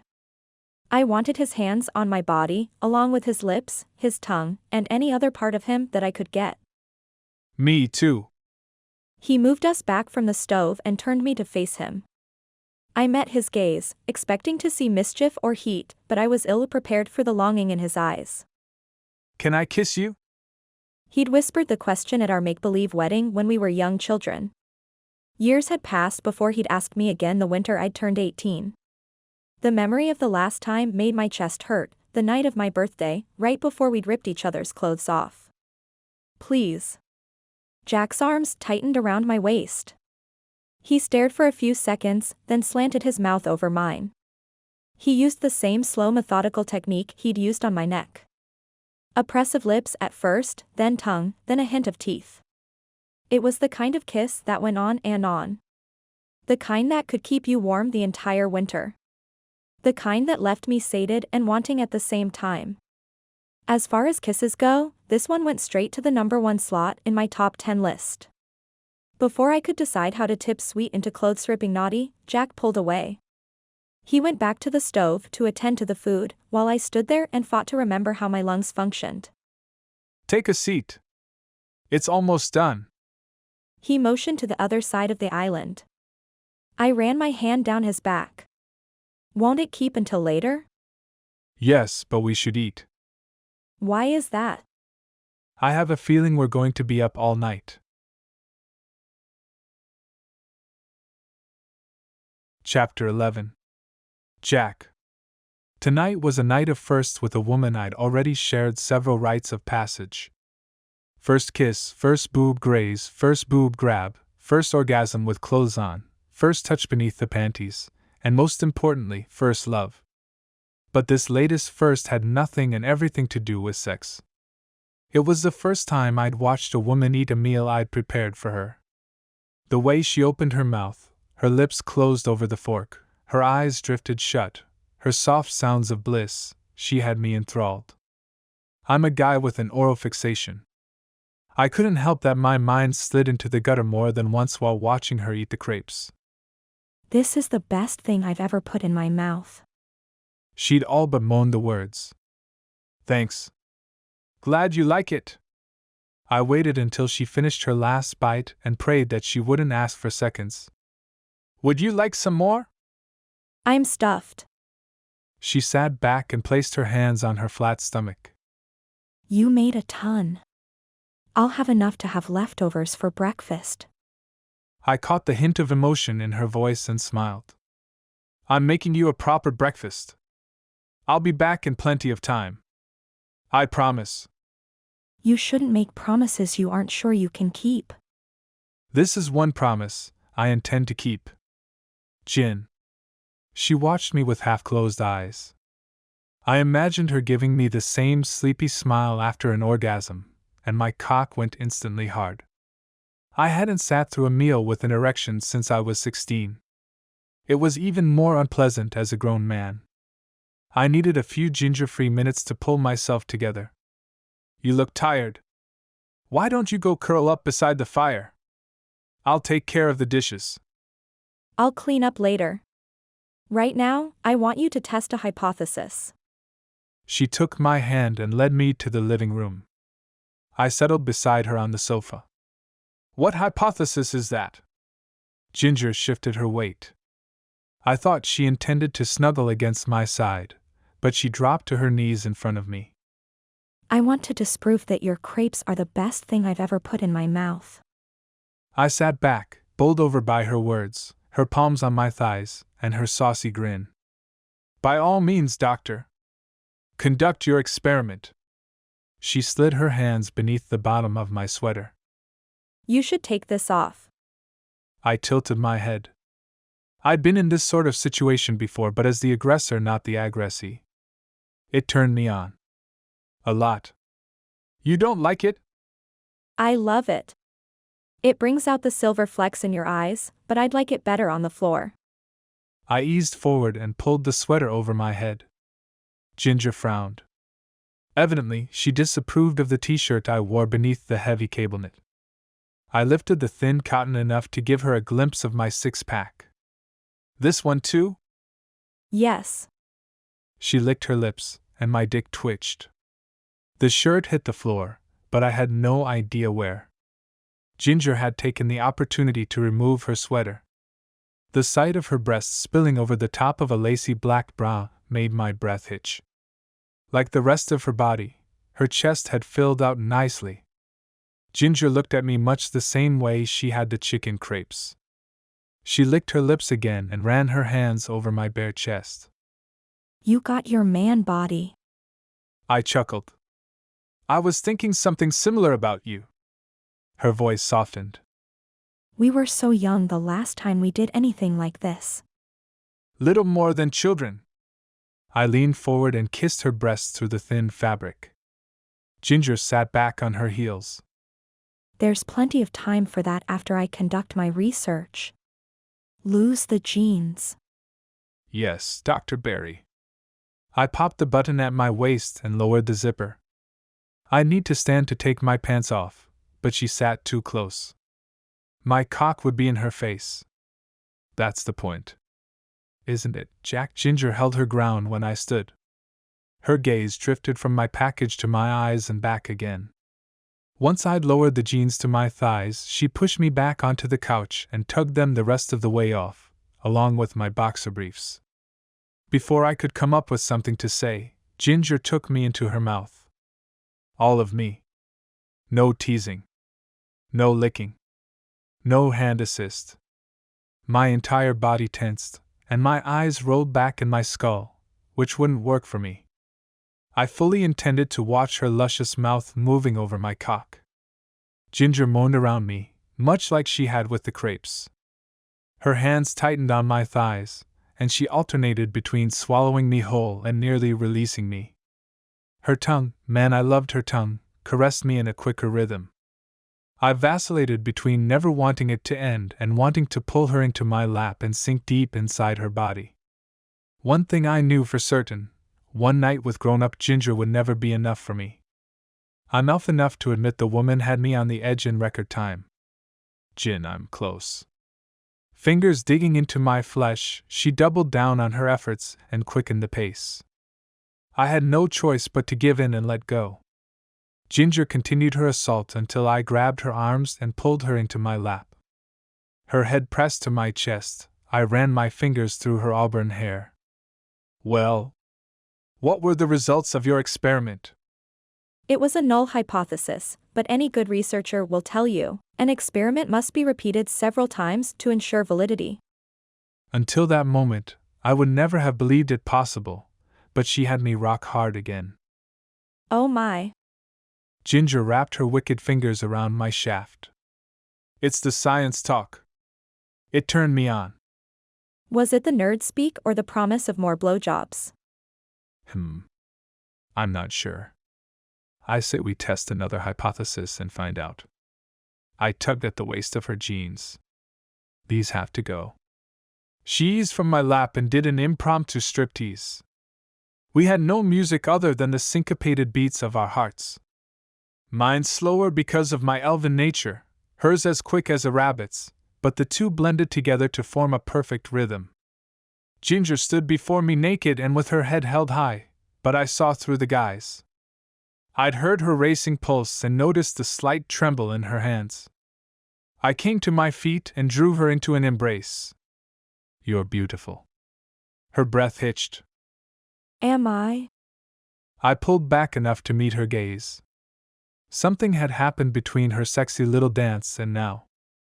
Though I couldn't be sure, I doubted it had anything to do with me. You're everything I want, and have wanted since we were kids holding a pretend wedding beneath our tree. Chapter 12. Ginger. Damn it. Why did he have to say the right thing? Why did he have to be so freaking hot and considerate and in tune? I rested my head on his chest and pushed the thoughts of broken hearts and goodbyes from my mind. Things would work out or they wouldn't, but I would make the most of my 2 days with Jack. The memory of that day in the forest made me smile. I couldn't have been more than 6 years old when Jack had proposed. He was 8 or 9, on one knee, holding a ring made of ice. I still have the old tablecloth I used as a veil, but the ring melted. I'll get you a real one when we renew our vows. He pressed his lips to mine. I lost myself in him. Slow and demanding, but somehow patient, he kissed me as if we had all the time in the world. I ran my hands from his shoulders to his waist, my fingertips memorizing each dip and rise of muscle and bone. Jack cupped my bottom and lifted me. All thought stopped when I wrapped my legs around his waist. I had the sensation of movement, of falling, of coming home. He laid me down on something soft, and I opened my eyes, surprised to find myself in my childhood bed.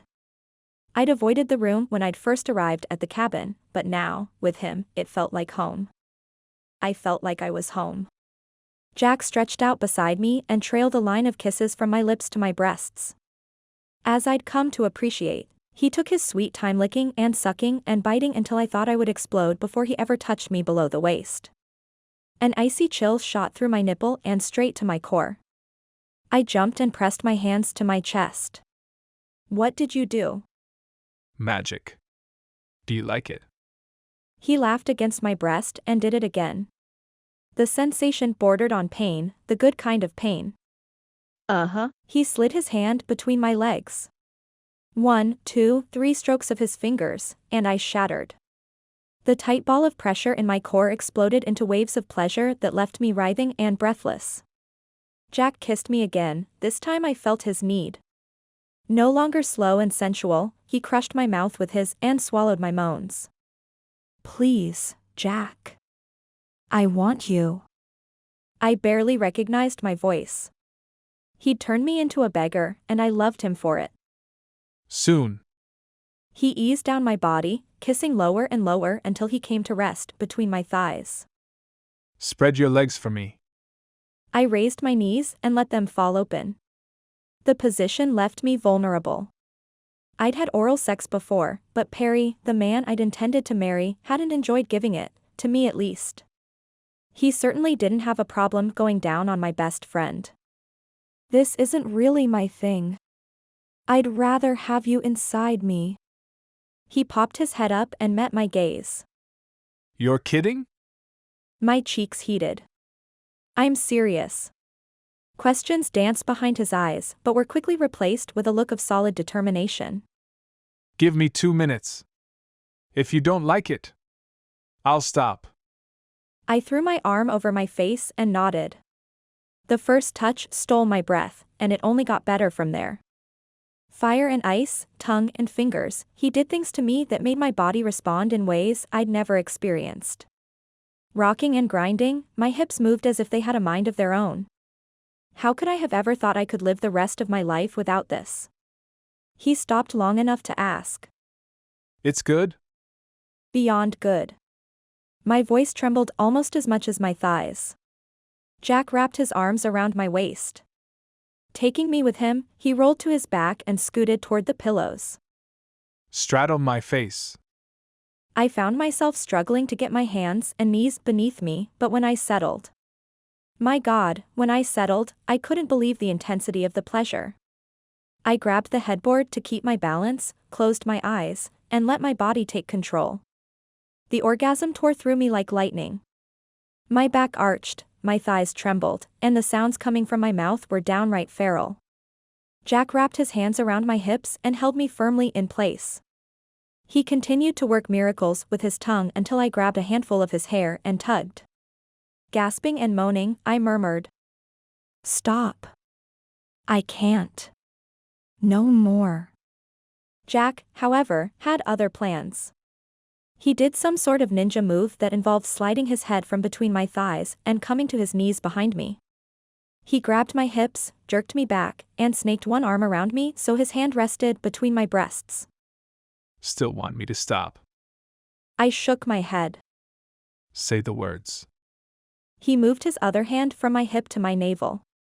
A million filthy words ran through my mind, phrases I'd never imagined myself saying. But boy, did I want to. Instead, I played it safe. I want you. I want you inside me. Brushing his lips across my ear, Jack whispered. How do you want me?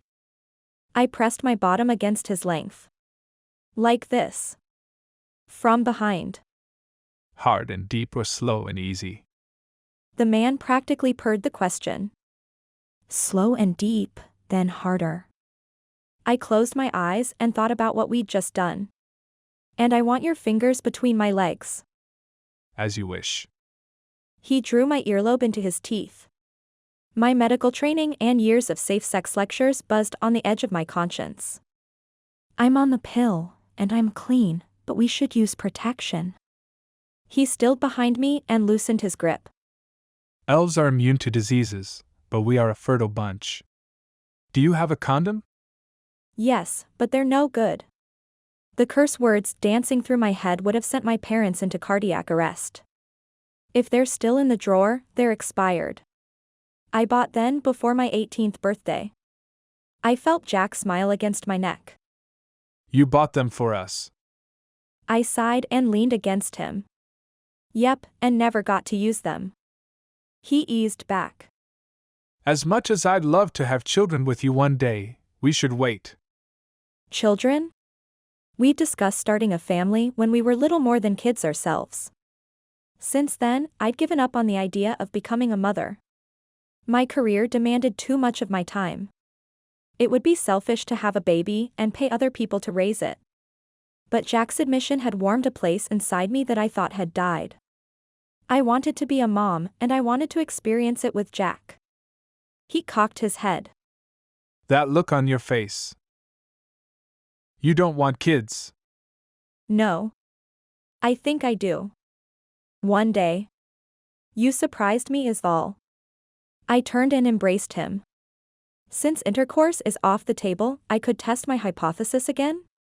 He flashed me a smile that was sin and mischief and all Jack. Research is important, Dr. Barry. By all means, continue. And that's exactly what I did. Chapter 13. Jack. A blanket of fresh snow had turned the property into a scene worthy of a Christmas card, but I scarcely gave it a glance. My gaze remained where it had been for the previous few moments, on the window pane. More specifically, I stared at a message written in ice on the glass. We need to talk. No signature. At first glance, I'd assumed Ben had written it as a warning to meet with him before I checked in with Nick. But that didn't seem like my intern's style. Not to mention, it took a high degree of control to form precise lines, and the scrolling text was a work of art. I doubted Ben could pull it off with his feet on the ground, let alone on a second-story window. Nick could have written it, but why would he bother to leave the North Pole so close to Christmas? I told myself to melt it before Ginger woke. to ignore it until I knew who sent it and why they'd gone to so much trouble. But I couldn't shake the feeling there was more to the message than just the words. Had whoever written it looked inside, they would have seen Ginger in my arms. I pressed my fingertip to the glass and melted the ice. What are you doing? Sleep, or lack thereof, had made her voice raspy. Sexy. I spoke without turning. A dick move, but I knew if I saw disappointment in her eyes I'd stay. I'd stay and I'd never return to the North Pole. It's an hour before dawn. I have to go. Safe travels. Hurry home. Home. Had she meant it, or was it just a figure of speech? I waited until her breathing evened out and slipped from the room. Downstairs, I tripped over a cardboard box we'd assembled with the intention of filling it with some of her grandparents' things. It sat empty. I couldn't say if I'd distracted her or vice versa, but we hadn't put a single item inside. Not wanting her to trip over it, I picked it up and took it to the master bedroom. All right, Jack. Enough procrastinating. I pulled my boots on and shoved my arms into my jacket. I didn't need the extra warmth, but coats and scarves were normal dress for the North Pole. I stepped outside and locked the door. Good to see you're awake. Ben waved to me from the tree line. I scowled. Did you leave a message for me? No. Everything went splendid last night. No hitches. No glitches. No. I held up my hand to stop him. Elves might have lived in a patriarchal society, but that didn't mean I'd stand there and let him insult the female gender. Don't finish that sentence. Why not? He appeared to think for a moment, then blushed. I was going to say no stitches. Of course you were. This guy would rhyme me to death. I rotated my head from side to loosen my neck muscles. My jaw ached from hours spent between Ginger's creamy white thighs, but I'd do it again in a heartbeat. Ready to rock and roll? Ben rubbed his hands together. Never use that expression again. I had nothing against the phrase, per se, but it sounded wrong coming from the Mr. Rogers of elves. I glanced at the bedroom window and turned back. I'll meet you there. I have Dasher. We can both. Dude. I'm not sharing a saddle with another guy. A night with Ginger hadn't softened my attitude. If anything, leaving her had made it worse. I was so on edge I didn't know if I'd freeze Arizona or melt Alaska. Ben looked at me like I'd kicked his puppy. See you there. I jogged to his side. Look. I'm sorry. I'm out of sorts. Someone left me a message on the bedroom window last night. His gaze traveled to the second floor of the cabin. Bedroom? Yep, and I don't want to hear a lecture. I ran my hands over the top of my head. I need you to promise me something. Okay. The color left his face, but I had no clue if my nocturnal activities or my asking a favor had caused him to go pale. If something happens, and I'm not able to leave the North Pole, I need you to get a message to Ginger. He swallowed hard. What do I tell her? That I'll come back as soon as I can. That I'd never willingly leave her. Ben pulled his head back like a turtle retreating from danger, only he didn't have a shell. Jack, listen to me. Let her go. No can do. I love her. I clamped my hand on his shoulder. Besides, we already exchanged the sacred words. Ben's complexion went from snowy white to putrid green. Last night? I shrugged. He didn't need to know we'd said them when we were kids. Hell. I wasn't sure it mattered. An oath is an oath as long as the parties enter of their own free will and are able to understand the terms. As a human, Ginger couldn't be held to it, but I'd understood, even then, that I loved her. Come on. I'll ride with you. The journey to the North Pole took less than 5 minutes thanks to the magical reindeer. Light gleamed from most of the windows. The entire city burned both ends of the Yule log this time of year. The empty streets surprised me. Some, if not all of my team should have arrived by now. They tended to congregate near the stables before the official briefing where we discussed snowfall levels, ice storms, and the like. How else would we keep the human meteorologists on their toes? A knot formed between my shoulder blades. Something wasn't right in Elfville, and I had a feeling I'd made it to the top of the naughty list. Let's go to the briefing room. Judging by his wide eyes and incessant licking of his lips, Ben must have sensed it too. I pushed the door open and came to a dead stop. There, in the front of the room, behind my podium, was my father. Ah, Jack. Nice of you to join us. I trust you received my message? Dumbstruck, I stared at the brown-to-a-crisp version of my father. Take a seat, gentlemen. He speared me with a glare. To heck with that. He'd retired. I'd run this show for years. I wasn't about to take a seat like a new recruit while my old man stood at my podium. I walked to the front of the room and addressed my team. Sorry I'm late. Zone A, please give report. The elf in charge of Eastern North America glanced between me and my father. Sir. You've already given report? I forced a smile. He nodded. Give it again. The guy launched into updates on snowfall levels, ice storms, and the like. My father leaned closer and whispered through gritted teeth. What do you think you're doing? Funny, I was about to ask you the same thing. You were late. I started without you. He elbowed me in the side. Seriously? What are we, 10? I resisted the urge to return the favor. This is my team. You retired to Florida and got a tan. Remember? They won't be your team after I speak to Nick. The room had gone as quiet as a grave. My team and a crop of interns stared at the two of us like we were the latest action flick playing at the North Pole Cinema. Please excuse us for a minute. I motioned to the door leading to my office. Shall we? My father entered the room and folded his arms. You will do as I say, or I will tell Nick what you've been up to and with whom. I turned and met his gaze. You're blackmailing me? What do you want? His light gray eyes narrowed. I want you to drop the human trollop. Settle down and have an heir. An elven heir. The hairs on the back of my neck stood at attention. And exactly how do you know about my trollop? I handpicked your intern.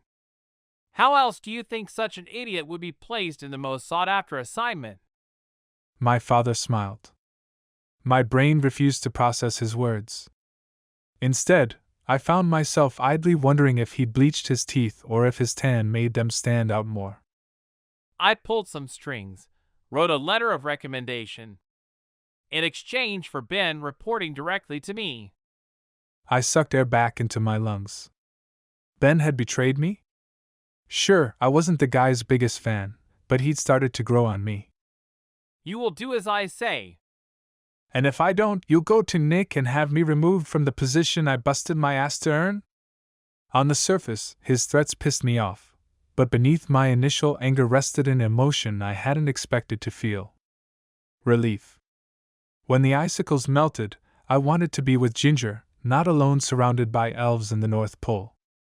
His chin rose in its typical daddy-knows-best way. If you continue to flaunt our laws, then I will have no choice but to return to my former position and see you punished for your crimes. I unpinned the little metal insignia, marking me as the Frost, from my jacket and slammed it on my desk. Great. Consider this my resignation. Effective immediately. As for the punishment, I look forward to banishment. Maybe I'll spend some time touring the south of France. I hear it's nice these days.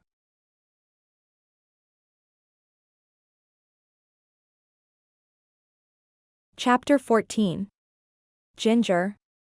After finishing the crepes, I curled up on the couch and watched the falling snow. Truth be told, I hated Florida weather. We counted ourselves lucky if we had 2 weeks of temperatures low enough to wear a sweater. I missed the seasons. The turning of the leaves, the snow, the first blooms of spring. Living in a land of perpetual summer had sounded like a dream, but it had left me feeling cold. I should get up and start packing. The idea turned my stomach. I was having second thoughts about renting my grandparents' house to strangers. I was having second thoughts about a lot of things, but not Jack. No matter what happened, I promised myself I would cherish the memories we'd made. I pulled my phone from my purse and dialed Caroline's number. She answered on the 5th ring. Hello? The clock read 8, but I'd forgotten this was a holiday week. Hi. It's Ginger. I'm sorry to wake you so early while you're on vacation. Real estate never takes a vacay. What's up? Some of the pep had returned to her voice. Don't hate me, but I need more time. Caroline's laughter reminded me of silver bells. Honey, it's fine. This weather has grounded even the most determined tourists. Take your time. Just let me know when you're ready to list. What if I decide not to rent it? I chewed the inside of my lip and waited for her to detonate. The perky ones never reacted well to bad news. It's like they saved up all of their negative emotions and unleashed them all at once. If that's what you want, dear. Though it's a shame to leave the cabin empty for such long stretches of time. There's no reason you couldn't reserve a few weeks for yourself and rent the rest. There was a good reason. Once I packed up everything that made the place feel like home, it wouldn't be the same. Not for me. I'll think about it. I'll touch base with you after Christmas. She disconnected the call. Relieved she had only given me a brush off and not a full nuking, I slid the phone into my pocket. With no clue when Jack would return, I decided to get to work without him. Besides, I loved the idea of surprising him after the glorious food and orgasms he'd given me. I walked to the hall and pulled the cord to the attic ladder. Jumping to the side, I narrowly avoided an avalanche of dust bunnies, insulation, and 3 dead spiders. Suddenly, going into the cave-like darkness had lost its appeal. Maybe I should wait for Jack. I gave the ladder a little shake. Nothing fell. You're an adult with a medical license. Pull up your big girl panties and get up there. With my upper body through the hole, I waved my hand around like a mad woman. Cobwebs and heaven knew what else grazed my arm, but I couldn't find the light cord. Then I remembered my cell phone. Whoever had invented the flashlight function deserved to have her name praised from every corner of the earth. The light caught the tattered end of the string, which hung a mere 3 inches to my left. Keeping the phone close in case I needed to dial 911, I climbed into the attic.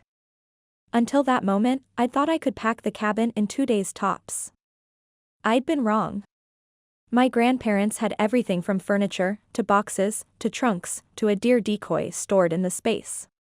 Of course, vacation renters didn't use attic space, but what if someone decided to go treasure hunting? I had no clue how much any of this stuff was worth, if anything, but every piece of treasure or junk was precious to me. Is it even possible to put a lock on a door in the ceiling? I found the plastic bins marked Christmas on my second pass through the cavernous space. I didn't need 10 containers of decorations. 2 or 3 would do the trick, but the thought of rummaging through them in the spider-infested room made my skin crawl. I'd teased my granddad when he'd first invented what he referred to as the attic sling. The contraption consisted of a series of straps and buckles and bungee cords designed to hold plastic bins. Probably because the only things they ever took down from the 3rd floor were the Christmas decorations. I strapped the first bin into the harness, checked the bungees, and eased it to the opening. It made it halfway to the floor before a cord snapped. The elastic recoiled like a loose fire hose, and the hook caught me in the calf. Ignoring the pain and the sensation of blood dripping down my leg, I replaced the broken cord and tried again. The second bin hovered over the ruins of the first. I climbed down the ladder and freed it from the harness. 8 bins and a package of gauze later, I had enough Christmas decorations to cover every square inch of the cabin in holiday cheer. It took me over an hour to separate the items into 3 categories: inside, outside, and tree.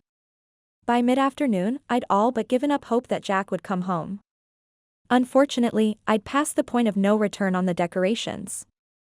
It would take more time to remove them than it would to finish what I'd started. I was surprised to learn standing on the top of a wobbling ladder required the same muscles and balance as riding a surfboard. However, when I wiped out on a wave, I landed in water. When I fell from approximately 16 feet, I landed in a snowdrift. Ginger! Jack's voice cut through the collapsed snow and the piercing pain in my backside. Digging my way free, I said, "I'm okay. I think." He pulled me from the drift and drew me into an embrace. I saw you fall. Are you sure you're all right? I can't say exactly what I moved, my hips, my spine, maybe my leg. Whatever it was, it sent a bolt of pain through my entire lower body. I think I broke my butt. Jack gave me a dubious look. My tailbone is not okay. I tried to limp toward the house, but every step left me wincing. What were you doing on a ladder with no one around to spot you? He lifted me into his arms. A noble gesture that stretched my lower back and left me gasping for air. Decorating for Christmas. I wiped moisture from my eyes. Tears? Snow? Who the hell knew? I see. His jaw tensed as he carried me into the cabin and set me down. Drop your pants. What? No. I need ice. Jack knelt beside me. You're kidding, right? Drop your pants. You're going to freeze my butt? I eased my sodden jeans over my hips. Yes, but then I'll kiss it and make it better. His fingers felt like icicles against my inflamed skin. Ouch, ouch, ouch. Too cold. I wiggled away. Stop squirming. He moved behind me and pressed his freakishly cold fingers against my tailbone. A jolt of pain went straight up my spine, but it faded into nothing as quickly as it had come. I tested my injury by circling my hips. Nothing. No pain. What did you do? Think of me like a living, breathing ice pack. He glanced over the room and frowned. Will you have to do that every 20 minutes? Not unless you were severely injured. Usually one healing is all it takes to patch up a human.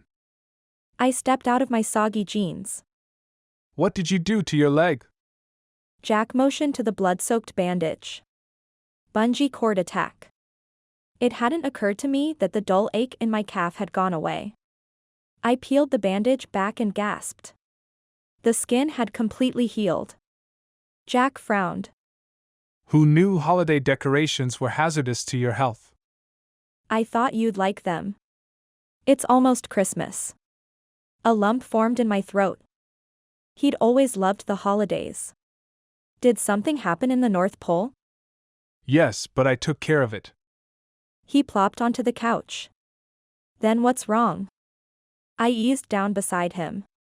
Surprised once again that the effort hadn't hurt. I'm not a huge fan of Christmas. It's kind of like a chef getting tired of eating from his menu or a gynecologist. I pressed my hand to his mouth. I get it. Sorry. It's been a long day. He closed his eyes. I tried to be back in time for breakfast. I'd never seen him so out of sorts. It scared me. You're here now. That's all that matters. The space between his brows furrowed and he turned to me wide-eyed. Ginger snap? I bit back a grin. It had taken him long enough to connect the dots. Yes?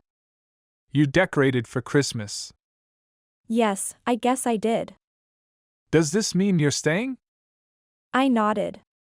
I thanked my lucky stars that he'd healed my tailbone. The man moved quicker than a jungle cat and pinned me to the couch. You're sure? I brushed the hair from his eyes. 100%. I'll stay through the new year, longer if I can work out something with my job. That reminds me. He leaped to his feet and ran to the door. I stayed in place, flat on my back staring at the ceiling. What just happened? Jack returned with 2 large duffel bags, a pair of skis, and something that resembled a toboggan. It's a good thing you're sticking around. I quit my job and left the North Pole.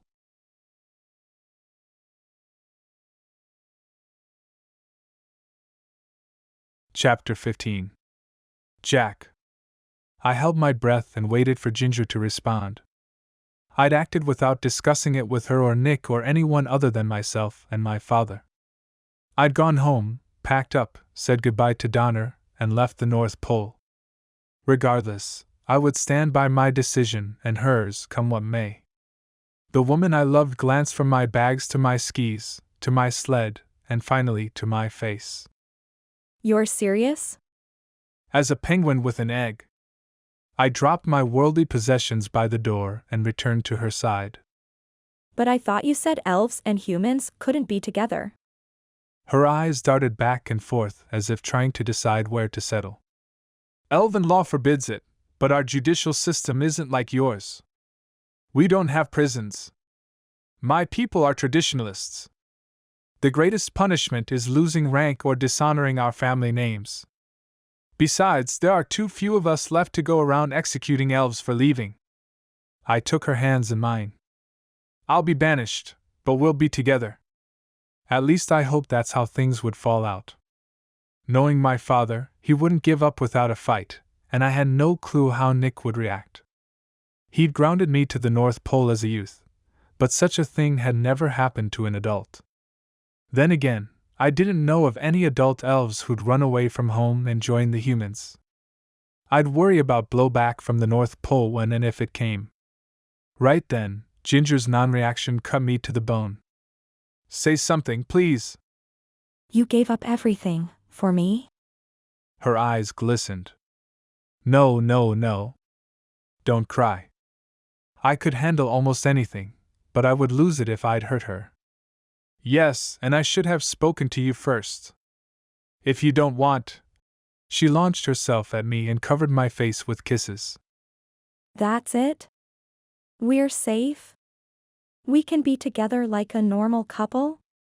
I cringed. We'd never have barbecues or couple friends or even go out for dinner. In my efforts to have her as my own, I'd robbed her of some of the most basic human pleasures. We can be together, but Ginger, only you can see me. She pulled back and dipped her chin. Weird question. If we have children, will they be invisible, too? I hadn't considered that. I hadn't considered a lot of things. I don't know. Oh. She gave me a closed-mouth smile. Every couple makes sacrifices. Some more than others. I drew her into an embrace. Let's take each day as it comes. Ginger nuzzled into my neck. I don't suppose you have any condoms in your bags? As a matter of fact, I do. I kissed the tip of her nose. She giggled. Why, Jack Frost, are you nipping at my nose? I rolled my eyes toward heaven. I'll be nipping at other, more delicate parts, as soon as I unpack. Assuming you're okay with me living here. More than okay. She pulled her sweatshirt over her head and dropped it on the floor. Give me 15 minutes and meet me upstairs. I would have had an easier time finding the condoms had she not flashed her breasts, or swayed her hips or glanced over her shoulder, and pegged me with her bedroom eyes. By the time I found the box, the living room looked as if a snow-nado had passed through. Plastic bins of decorations and piles of my clothing covered most of the floor. Condoms in hand, I bounded up the stairs and came to a screeching halt at the door. Ginger had wrapped herself in a wide red ribbon with a large red bow covering her breasts. She ran her fingers across her belly. I know you don't like Christmas, but I thought I'd see if I could convert you. I shoved my boots off so quickly I fell against her dresser in the process. My socks, sweater, and jeans didn't fare much better. I should have more concern for my clothing, what with my lack of a job, but I couldn't have cared less. I set the box of condoms on the nightstand like a man throwing down the winning lottery ticket. I've never been happier to see prophylactics in my life. She laughed. More precious than gold. Easing myself down beside her, I traced the edge of the ribbon with my finger. Ginger sucked in a breath. Please don't tell me you're one of those who opens presents carefully to preserve the wrapping. Hell no. I took the bow open and buried my face in her chest. After the near miss last night, and the hours upon hours of foreplay, I wanted nothing more than to sink inside her and forget the world. Ginger must have had the same idea. She tugged my shoulders until I moved on top of her. I met her gaze, both to take in her beauty and to silently ask permission. She reached for the box and handed me a condom. The reality of what we were about to do slammed into me like the Polar Express. We'd planned to have sex the night she turned 18. Now, 12 years later, it meant more to me.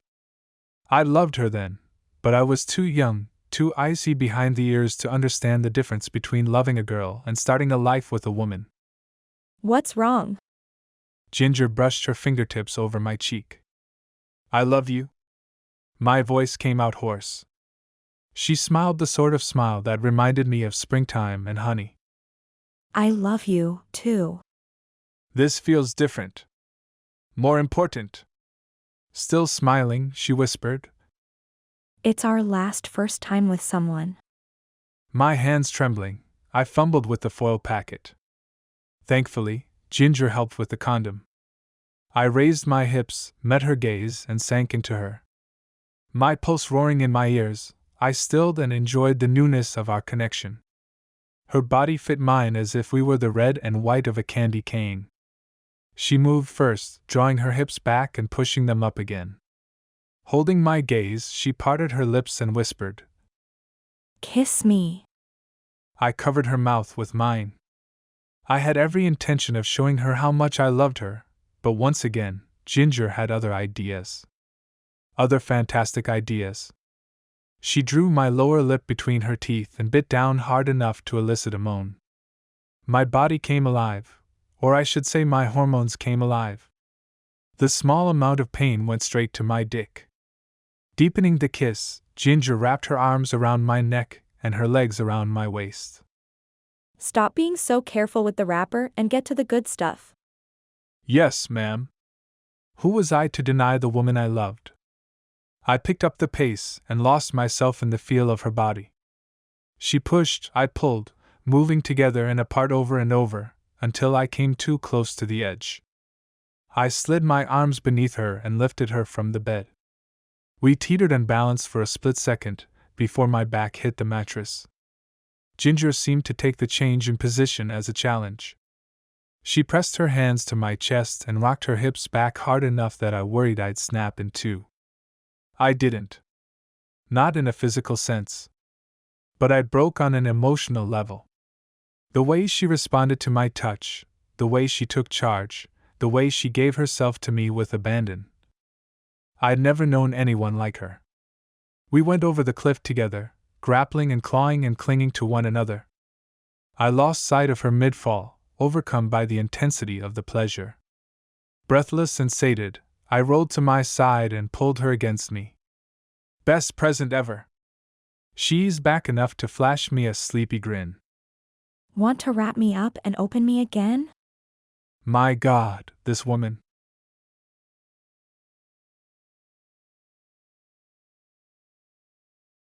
Chapter 16.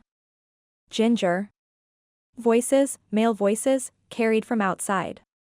They spoke in a language that seemed familiar, yet I was sure I'd never heard it before. Despite not understanding the words, I had a clear sense that they argued. I slid into my robe and crept to the bedroom window. Standing to the side, I glanced at the yard. Jack stood with his hands on his hips, shoulders squared, and chin raised. The other man, who wore a long tunic over tights, jabbed a finger at Jack's chest. Even from a distance, I could see the family resemblance. It has to be Jack's father. The older elf glanced up at the window. My heart went into an arrhythmia. I jumped back and held my breath. Oh crap. A shimmer of light caught my attention from the far window. It looked as if someone had written on the glass with a white glitter pen. I couldn't read the swirls and symbols, but I knew for sure that they hadn't happened by accident. Someone had written on my bedroom window. Considering the amount of sex we'd had last night, that someone had likely gotten 2 eyefuls. I shoved my feet into my fuzzy boots, tightened my robe and headed downstairs. I opened the door, and both men turned. Staring at the other man, Jack said, Go back inside, Ginger. Ah, so this is the human you traded for your life and our family name? Mr. Tunic managed to glare and smile at the same time.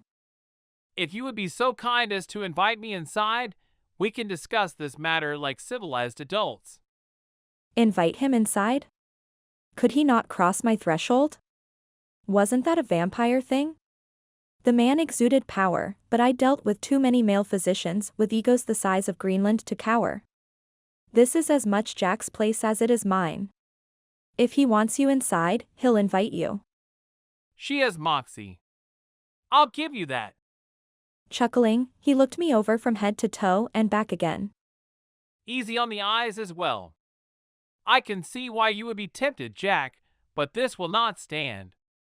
I loathed him, but I knew when to keep my mouth shut, namely when I didn't fully understand the situation. I've given up my position. I'll accept banishment. It's done. Jack sounded tired. Whatever the two had said before I'd come downstairs had cost him more than his pride. No, son, it is far from over. He turned to me. Are you aware that he is breaking our most sacred law? I wished I'd gone inside when Jack had asked me to. Minefields presented less danger than this conversation. We've discussed it. Then you are aware that banishment is the least of the possible punishments? I tried to school my expression, I did. But I knew I'd failed. The elder elf held his hands out. Can you blame a father for fearing for his son's life? Jack hung his head. My mouth went dry. Is that true? He's greatly exaggerating the risk. I heard the lie in his voice. But there is a risk? Jack's father seemed to take my questions as a sign of a breach in mine and Jack's relationship. This time when he smiled, it reached his eyes. He thought he'd won. If you were a witch or had even the smallest magic, a drop of elven blood, an ancient fae ancestor, even a troll relation, this could all be overlooked. How do you know I don't? I folded my arms. I needed him to go away so I could have a long chat with Jack. He'd misled me, and I wanted some answers. The concerned father's smile faded into a smirk. My dear child, we have watched you since the night we discovered yours and my son's plans to run away. I know more about you than you know about yourself. Jack's head shot up. You had her followed? Of course. Keeping an eye on his father, Jack asked. Hey, Ginger, did you mean what you said about this being my home? Absolutely. Good.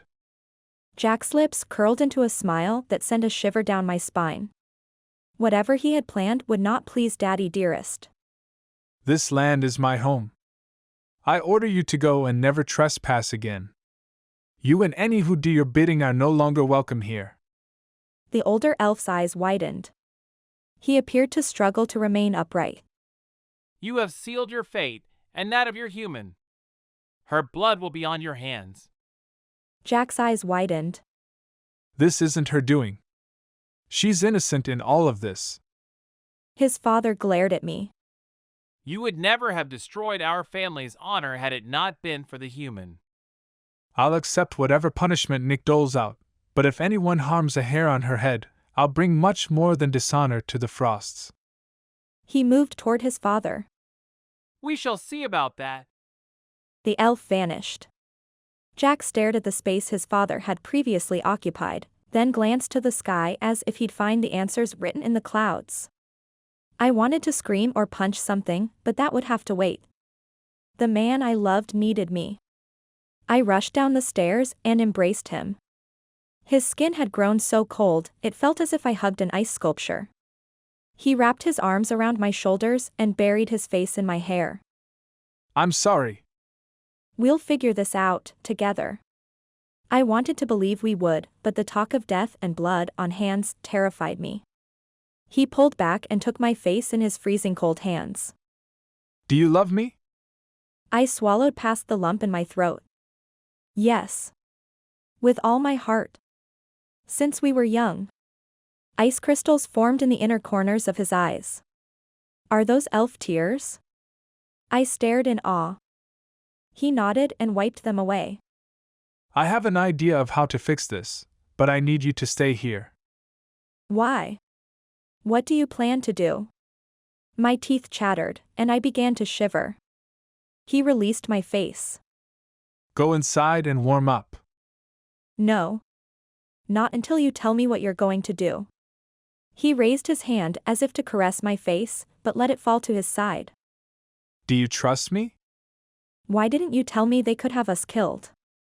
I didn't think it would come to this. There are far too few elves remaining for them to take a life, and there are strict rules regarding the handling of humans. He'd have to prove you used sorcery against me or some such.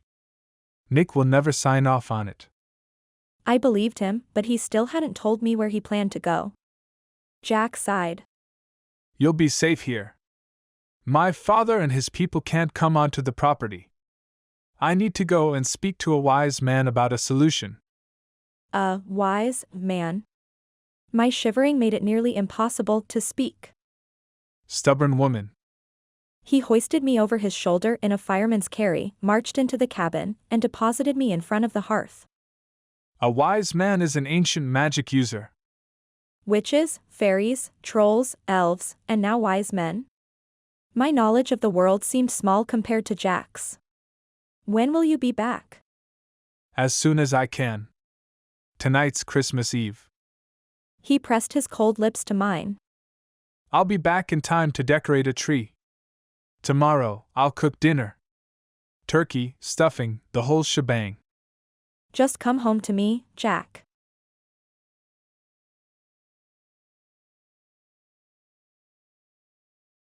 Chapter 17. Jack. Leaving Ginger alone in the cabin was the hardest thing I've ever done. I'd screwed up and put her in danger because I'd underestimated my father's hatred of humans. A mistake I wouldn't make again. I thought I knew the law, but my father had inadvertently shared a loophole. One I intended to exploit to keep Ginger and myself safe. I jogged a half-mile through the forest to the place where the land sloped upward toward the summit of the mountain. From there, I climbed until I reached a flat area where the air currents swirled and lifted. Releasing the remaining warmth in my body, I embraced my magic. Skin and bone turned to snow light enough to carry on the wind. The freedom of breaking into thousands of pieces made my heart soar and sobered me at the same time. This feeling, of shucking off the confines of my physical body and becoming one with the magic, was the greatest joy of the winter elves. Nothing could compare to it, nothing except the warmth that filled me when Ginger smiled. I traveled to the next valley and solidified in the alley behind an esoteric shop to avoid being seen by any supernatural creatures. I'd known Rugged, the wise man who owned the eclectic store, since I was a boy. He'd caught me glazing the sidewalks with ice and taught me a lesson I'd never forgotten. An elderly woman had slipped and fallen on the ice I'd created. She'd hit her head on the pavement and broken her right arm. Rugged had forced me to watch as he healed the worst of her injuries, and then dragged me to the hospital to witness the fear and worry in her children's faces. Needless to say, I never iced a sidewalk again. Sure, the snow I'd sent might have melted and frozen over, that was the way of things and couldn't be helped. But my trickster days had ended. Yet another thing human folklore had gotten wrong. I knocked on the back door 3 times, followed by a brief pause, then knocked twice more. A figure, too short to be Rugged, answered. Hello, is there anyone there? I sighed. I could speak to the human, but he may or may not panic at the sound of a disembodied voice, if he could hear me at all. The guy laughed. Just kidding. I can see you clear as day. Come on in. I bit back a smartass comment. Pissing off wise men, or their interns, never ended well. Is Rugged around? Yes, he's out front speaking to a lovely werewolf. Who may I say is calling? I ran my hand over the back of my neck. I had no idea what, if any, news from the North Pole had reached the rest of the supernatural community. Franklin Fenderbender. Great name, Jack. That's the best you could come up with. I forced a smile. The guy narrowed his eyes. Wait here. I'll send him back as soon as he's free, Mr. Frost. My mouth fell open.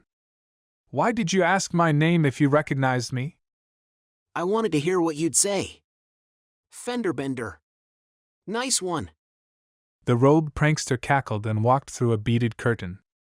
I dropped into a plastic chair, molded into the shape of a giant hand, and waited. And waited. And waited. What felt like 50 years later, the robed guy came back into the storeroom. Oh, you're still here? I stood, ready to go toe-to-toe with the guy, wizard or not. Time is of the essence. I'm here on a matter of life and death. Did you tell him I was waiting? The guy cackled again. Just kidding. Ruggard closed up shop early for you. Go ahead. He's waiting. I pressed my lips together to keep from railing into the guy and walked into the main store. Ruggard sat on a stool behind the counter. Jack. I've been expecting you. Come. Have a seat. I glanced over my shoulder to make sure Mr. Funny Not Funny hadn't followed me. What have you heard? Ruggard's bushy eyebrows rose like two caterpillars racing for his hairline. You've run away to join the circus. I slid onto a stool on the other side of the glass counter. Something like that. Listen. I need you to make me human. He barked out a laugh. One cannot simply change one's race.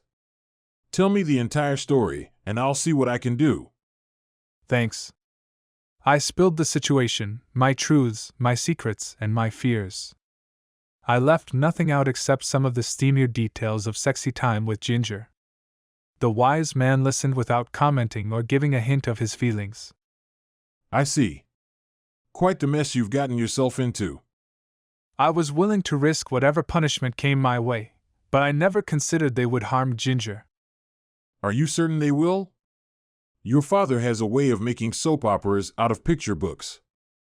I grinned at the imagery. My father did have a reputation as a diva, a ruthless diva willing to have his only child executed for disobedience. No, but I'm not willing to take the chance. I'll give up my magic to protect her. Ruggard stroked his long beard. To protect her or to be with her? Is there a difference?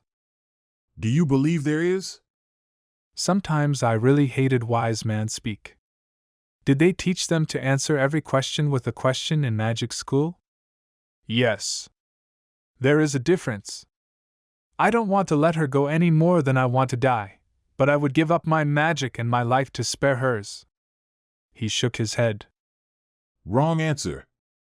If what you say is true, why not leave her now and return to the North Pole like your father asked? She would live and you wouldn't have to give up your magic or your life. His question hit me square between the eyes. I had no reply. Come back when you have an answer. He stood. Wait. I shot to my feet so fast I knocked the stool over. Because leaving her would kill more than my body. It would break my spirit. I love her. Life isn't worth living without her. He studied me for a long moment. Does she feel the same about you? I nodded. Then what makes you think your death would not break her soul? I recoiled, remembering what Ginger said had happened to her after I'd left her the first time. She'd changed so much in the 12 years we were apart, but now, her smile had returned along with her laughter. You're right. It would hurt her as much as losing her would hurt me. He clamped his hand on my shoulder. Then let us stop speaking of you martyring yourself on your father's altar and find a way for the two of you to remain together. I had the distinct impression that he'd played me or had given me the verbal equivalent of watching an old woman have her shoulder reset. Thank you. Ruggard turned to a wooden cabinet, pulled out a vial of orange liquid and 2 empty mason jars. Drink this and vomit in the empty one. I eyed the swirling orange liquid. You made the potion before you spoke to me? He shrugged. They don't call us wise men because we're slow. What does it do? I popped the cork. Does it matter? Yes, it matters. I shook my head. Nope. Not at all. He leaned against the glass case. Bottoms up. Be warned. It tastes like reindeer shit. Lovely. I held my nose like a child taking a spoonful of castor oil and knocked it back. The potion hit my stomach, curdled, and exploded outward. I went to my knees. White-hot pain shot through my veins. It felt as if my blood had turned to lava, too hot and too thick for my heart to circulate. A different sort of ache thrummed beneath my sternum and shot down my left arm. Despite my agony, my pulse slowed to the point I thought it would stop. Rugged peered over the counter. Still with me, Jack? I groaned my reply. Heat flooded my body. My hearing dulled, and my sense of smell all but vanished. The wise man's face went in and out of focus until my eyes settled on a blurrier version. The pain remained my only constant. How's it feel to be quasi-human? Peachy. Rugged's deep rumbling laughter filled my ears. Just wait until the vomiting starts. I managed to unclench my chest long enough to give him the middle finger.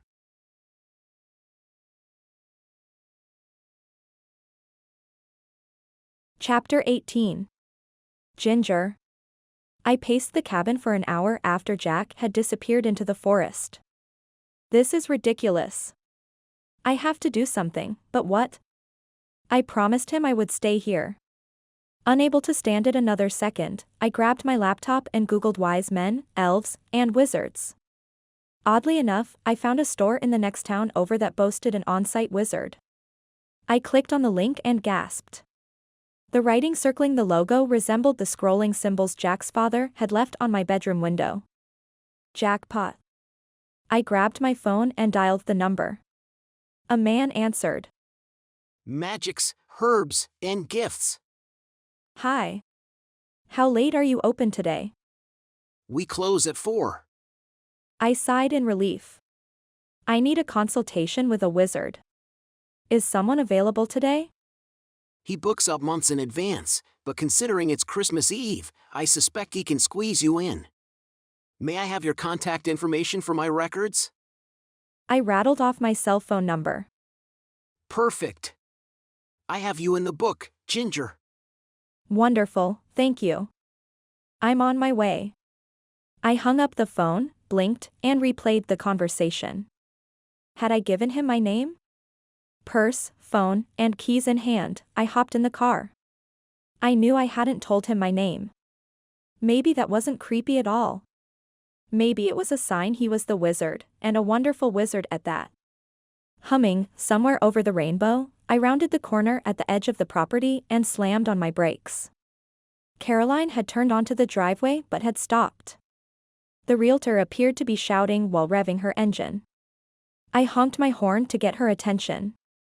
It's the perky ones. I knew she'd lose it when I told her I wanted to terminate the rental agreement. She stood to lose a pretty penny in commissions, and Holly Valley didn't exactly have a thriving real estate market. I rolled my window down. Car trouble? She plastered on a fake smile. Oh, Ginger. Thank heavens. I'm stuck on something. I can get it to go in reverse, but it won't move forward past the mailbox. Could you look and see if there's something blocking me? 2 things about the situation bothered me. Okay, more than 2. Why in the world had she not gotten out to look for herself, and why was she here in the first place? I hesitated to leave the safety of my rental car. Back up a few feet. She huffed and slammed the SUV into reverse. There was nothing stuck beneath her vehicle. My stomach dropped. In Jack's spell, or whatever it was that caused his father to leave, he'd said something about people who did his bidding. Could Caroline be in cahoots with Jack's dad? No, it made no sense. How could he have convinced my realtor to work for him? She was human, or was she? I thought back to her reaction at the diner. She'd seemed as surprised as the rest of the patrons, but she'd made a phone call as soon as she'd left. In fact, she'd looked angry. I don't see anything. Why are you here? She left her vehicle in the middle of the road and walked toward me. I came to see you, silly. I eased the gearshift into reverse, in case I needed to make a hasty retreat. I'm on my way out. Can it wait until after Christmas? Caroline took a step, appeared to hit an invisible wall, and fell back on her designer jean-clad ass. What the fuck? My mouth fell open. I'd half expected the force field, but the realtor had dropped an F-bomb. She stood and dusted herself off. I'm having the worst day. Can I join you for a cup of coffee? Oh, she was smooth. No way would I invite her onto my property. Gee, Caroline, I'm on my way out. Still wearing her plastic smile, she said. Something is obviously wrong with my SUV, I'll need a ride. Actually, I'm going in the other direction, and I'm already running late. I rolled the window up. You're being awfully rude.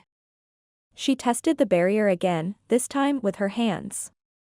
Yeah. Well. Bite me, I muttered and eased the car back enough to make a 3-point turn without breaking the force field or falling into the ditch. Out of the corner of my eye, I saw Caroline moving her hands as if she were doing Tai Chi in my driveway. I didn't know a troll from a garden gnome, but I had a sinking feeling my realtor was a witch. Tires screamed against asphalt and someone laid down on a horn. I braced myself as if waiting for impact, even though the logical part of me knew I was too far from the road to be in any serious danger. The crunch of metal striking metal filled the air, and pieces of glass and scrap metal battered against the force field, but zigzagged around the woman as if she created her own magic barrier. I pulled the car forward and gasped. A semi-truck had rounded the corner and slammed into Caroline's SUV. Good news for me. The collision had pushed her vehicle into the ditch on the far side of the road, and the bitch, witch, couldn't follow me. I put the car in drive and grinned. The driver had exited his truck shouting obscenities. It looked like my realtor had more important things to do than stalk or kill me. The thought of the blonde trying to take my life wiped the smirk from my face. I reached the magic shop 45 minutes later, but I hesitated to get out of the car. Jack's father had employed Caroline. Who else did he have watching me?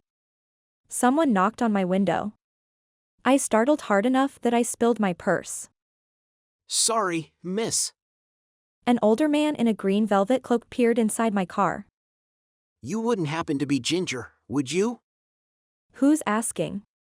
Paranoia had turned me into a jerk, but I'd rather be rude than dead. You called this morning and asked to see the wizard. He motioned to the road behind me. I don't want to frighten you, but you were followed. I've come to bring you over the threshold to safety. I glanced in my rearview at an imposing-looking black SUV. Not that one. They're in a red VW Beetle, a newer model, not the classic. Sitting at your 5 o'clock. I made out the bumper, but not the person inside. Come now. It's best if you're not out in the open. He raised a long wooden staff and winked. Shoving my wallet and cell phone back into my purse, I debated whether to trust a guy in a cloak carrying a possible weapon or someone who drove a VW Bug. I went with the man in the cloak. He stepped back and held the staff horizontal with both hands. Now's a good time. Run for the door.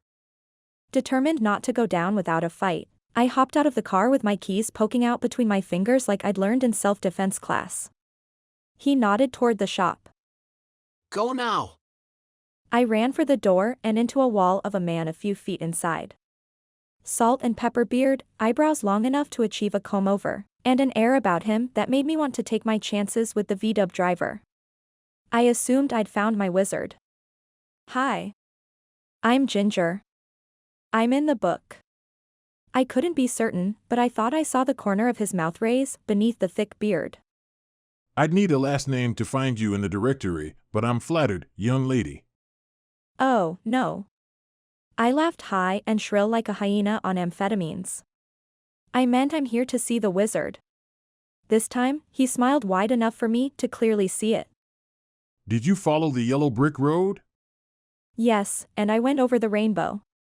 Despite my homicidal realtor and narcissistic almost father-in-law, I laughed. He looked past me to the parking lot and frowned. Stay inside. I'll send him in.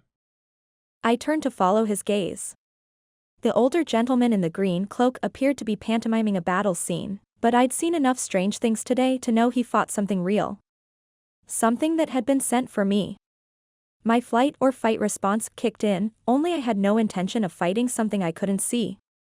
My autonomic nervous system operated more on the flight and hide philosophy when it came to magical creatures. At the arrival of the second man, the scuffle stopped. The larger of the two motioned toward me and walked across the street. The one in the cloak rested his staff against his shoulder and limped inside. Were you injured fighting? I waved my hand. Whatever that was out there. I'm a physician. I can help. It's nothing a stiff drink and a potion won't cure, but thanks.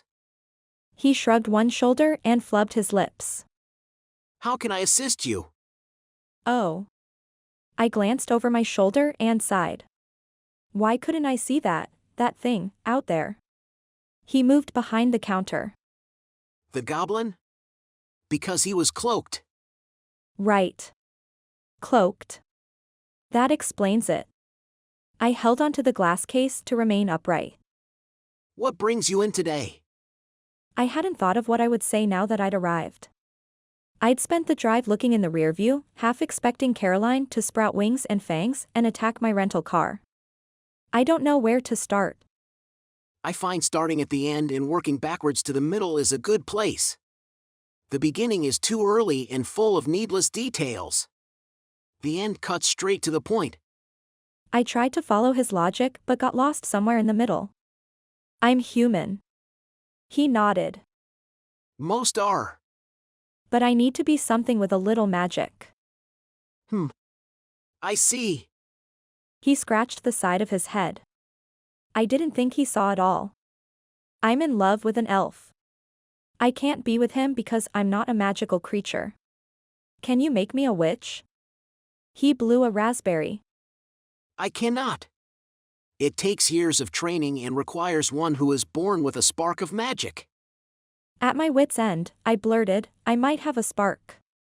I can see elves. I assumed you could see them since you claimed to love one. He shook his head and turned to a shelf full of glass jars.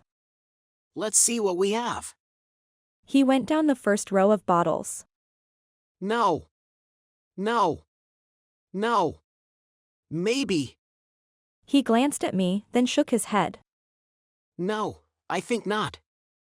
I shoved my hands in my pockets to keep from fidgeting. Yes.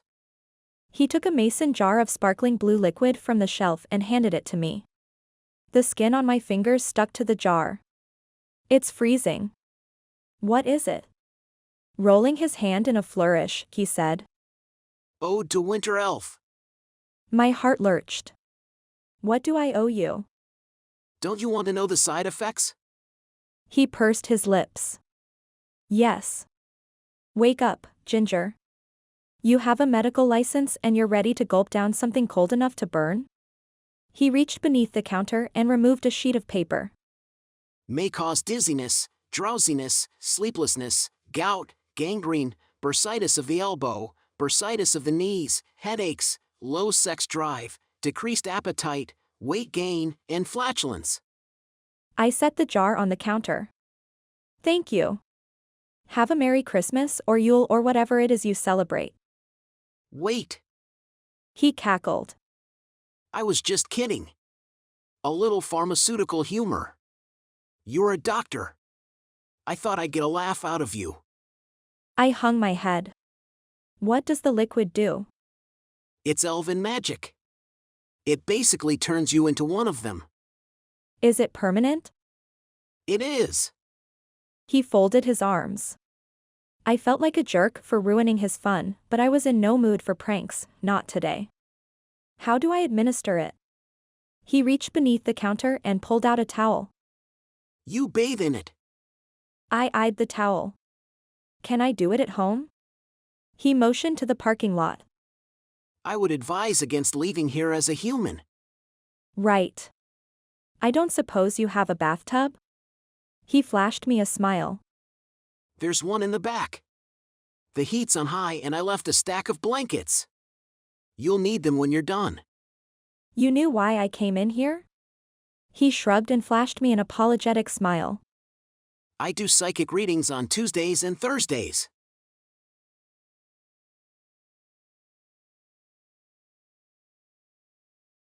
Chapter 19. Jack. I resisted the urge to curl into the fetal position and weep in the back seat. Rugged, the son of a walrus, hadn't exaggerated when he said I'd puke. I'd filled 2 jars with glittering blue liquid, which I assumed was my magic. I'd hacked up more after a night of drinking. The quantity wouldn't have bothered me if it hadn't felt like I had to retch it up from the soles of my feet. I pressed a hand to my aching abs and bit back a groan. You okay back there? The rideshare driver eyed me in the rear view. I'll pull over if you need to hurl. I'm fine. Your back seat's safe with me. I turned toward the window and watched the scenery pass by. I scrubbed my eyes and looked again. No matter how hard I tried, it seemed as though I viewed the world through a dull haze. I'm just saying these mountain roads can make you queasy. Maybe some fresh air will help. I nodded and cracked the window. The cold air felt good on my fevered skin for all of 30 seconds. Then I shivered and goosebumps erupted across my arms. I'd never had to worry about winter temperatures. A burp, which tasted suspiciously like reindeer shit and smelled worse, erupted from my gut. The driver swerved onto the side of the road. Dude, seriously. I can't have you puking in my car. Wishing I was still invisible to humans, I hugged my midsection. Trust me when I tell you I have nothing left in me to throw up. The guy narrowed his eyes. Move to the front seat.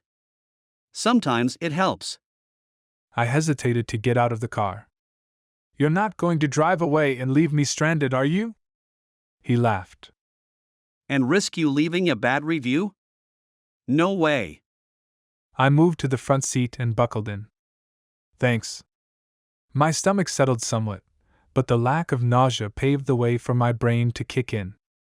I knew I had made the right decision, the only decision that would guarantee Ginger and I could live in peace. I should have told her what I intended to do, but I'd worried she'd say it was too much. I hoped she wouldn't feel guilty or blame herself for my giving up my magic. In the end, it was my decision. My sacrifice. My gift to her, to us. The driver parked the car in front of the cabin. Merry Christmas. The guy in the cloak back at the shop paid your fare along with a generous tip. Please consider leaving a review. Thanks, I will. Merry Christmas to you, too. I climbed out and looked around. It took me a few seconds to realize Ginger's car was missing. I glanced at the smokeless chimney and my human heart beat faster. The interior of the cabin looked the same as when I'd left. No signs of a struggle, but her coat no longer hung on the rack beside the door. Her boots were gone as well. I went into the kitchen.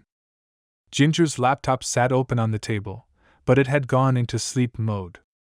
I pushed the mouse around and a screen asking for a password popped up. Where did she go? I would have called her, but I'd never thought to ask for her number. Without a fire in the hearth, the cabin was chilly. Of everything I'd lost, the inability to withstand the cold annoyed me the most. Sure, I'd miss riding the currents and my friends at the North Pole, but I freaking hated it when my teeth chattered. I piled logs in the fireplace, lit the kindling, and curled up beneath a blanket to wait. My throat ached thanks to the heaving I'd done earlier in the day. I must have vomited out of my nose, because it felt clogged. Exhaustion, yet another hassle of becoming human, settled into my bones. I ached in places that I had no cause to. Sometime later, I woke to the sound of tires crunching on the gravel drive. Pulling my blanket tight around my shoulders, I walked to the window. Ginger sat inside her car, apparently speaking to herself. What the heck is she doing? My emotions waffled between frustration that she'd put herself at risk by leaving the cabin, and relief that she'd returned. Not well enough to argue, I decided on relief. I threw the door open and a blast of frigid air blasted against my chest. My breath left me as if the cold had sucker-punched it out of me. The coughing returned. How do humans stand this? Ginger! What are you doing out there? So much for relief that she'd returned. At that moment, I wanted to turn her over my knee and spank her sweet ass. The thought warmed me for a half a heartbeat. But then I realized something was off. Way off. The mental image of her bare white ass should have caused my dick to react, but it hadn't as much as twitched. I pressed my hand to the crotch of my jeans and my world spun like a dreidel. Had becoming human caused my cock to shrink?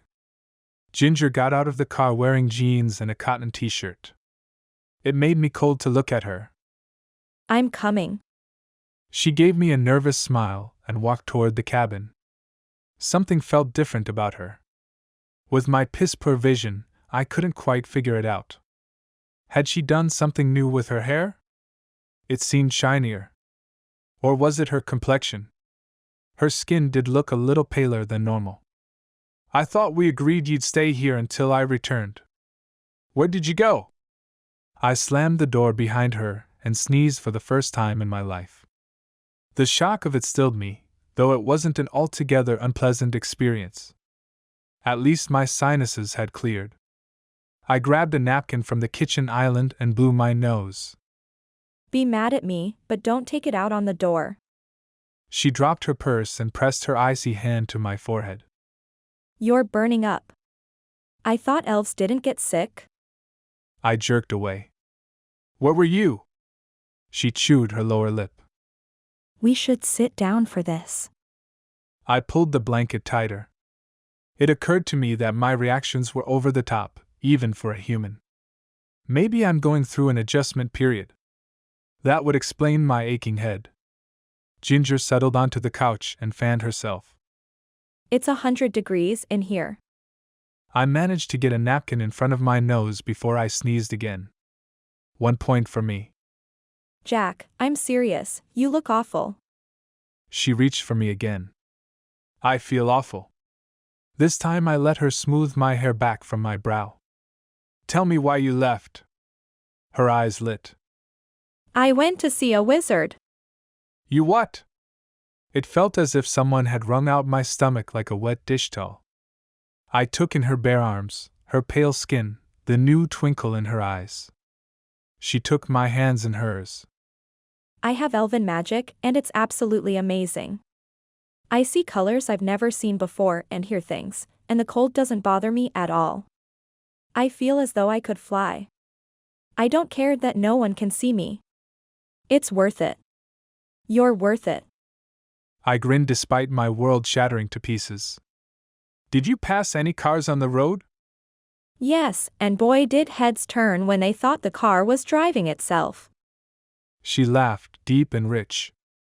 I gave her a closed-mouthed smile and hung my head. Merry Christmas, Jack. We can be together now, and no one, not even your father, can stop us. She threw her arms around me. The winter air had cooled her body temperature to a few degrees warmer than the snow. Even through the blanket, her icy skin made me shiver. Pulling away, she whispered, What happened with the wise man? Great minds think alike, and you and I are brilliant. I knew the moment my words registered in her beautiful, selfless mind. Her mouth fell open. Oh, Jack, no, you didn't.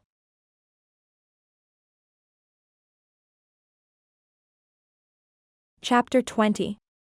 Ginger. I'd read a story once about a married couple at Christmas time.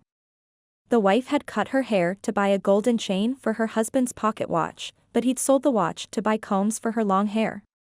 I couldn't remember how the tale had ended, but I doubted it was happily ever after. I stood and grabbed my purse. Let's go. The shop closes at 4. We can make it if we hurry.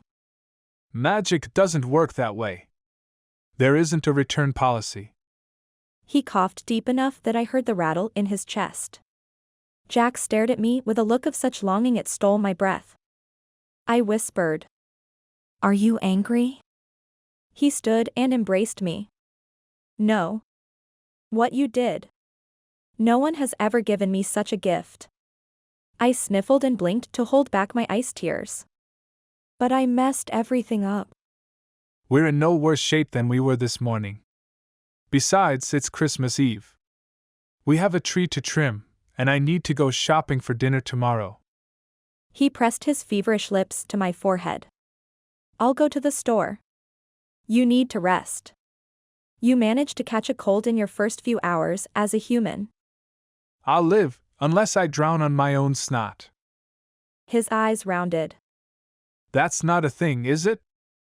Sort of. It's called pneumonia. The lungs fill with fluid and, he held up a hand. Being human isn't for wimps. I'll run to the store. Go take a hot shower, it'll help. The corners of his mouth curled. Unless you want a repeat of the diner incident, I suggest you let me go to the store. We can shower when I get back. The reality of what I'd done sank in a little deeper. I hated grocery shopping, no loss there, but I'd never be able to work or go out to eat or buy new shoes. "Can I come with you if I don't lift anything?" Sure, but why don't you call your blonde friend and ask if she can deliver some essentials? I'd forgotten about Caroline. She stopped by this morning, but the force field you put around the property kept her out. Force field? You mean when I cast my father out of our home? He furrowed his brow. Your realtor is one of his minions? Given everything that had transpired today, I had no right to giggle. But minions? It looks that way. Do all elves have minions? Can I have some? Jack joined me in an old-fashioned belly buster. We laughed until tears shined in his eyes and I had ice crystals in mine.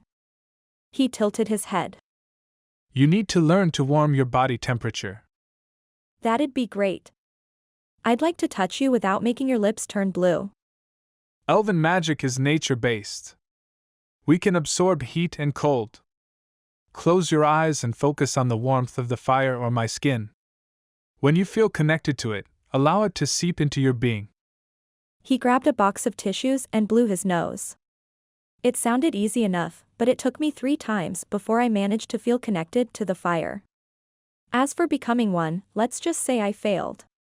We should go to the grocery store now. It'll close soon. Jack glanced out the window. Perhaps it's better if we stay here. Word of what we've done will reach the North Pole. But I doubt they'll do anything until after Christmas. He had a point. Someone or something had followed me to the magic shop. We didn't know what we'd face in town, and I had no clue how to defend myself and Jack.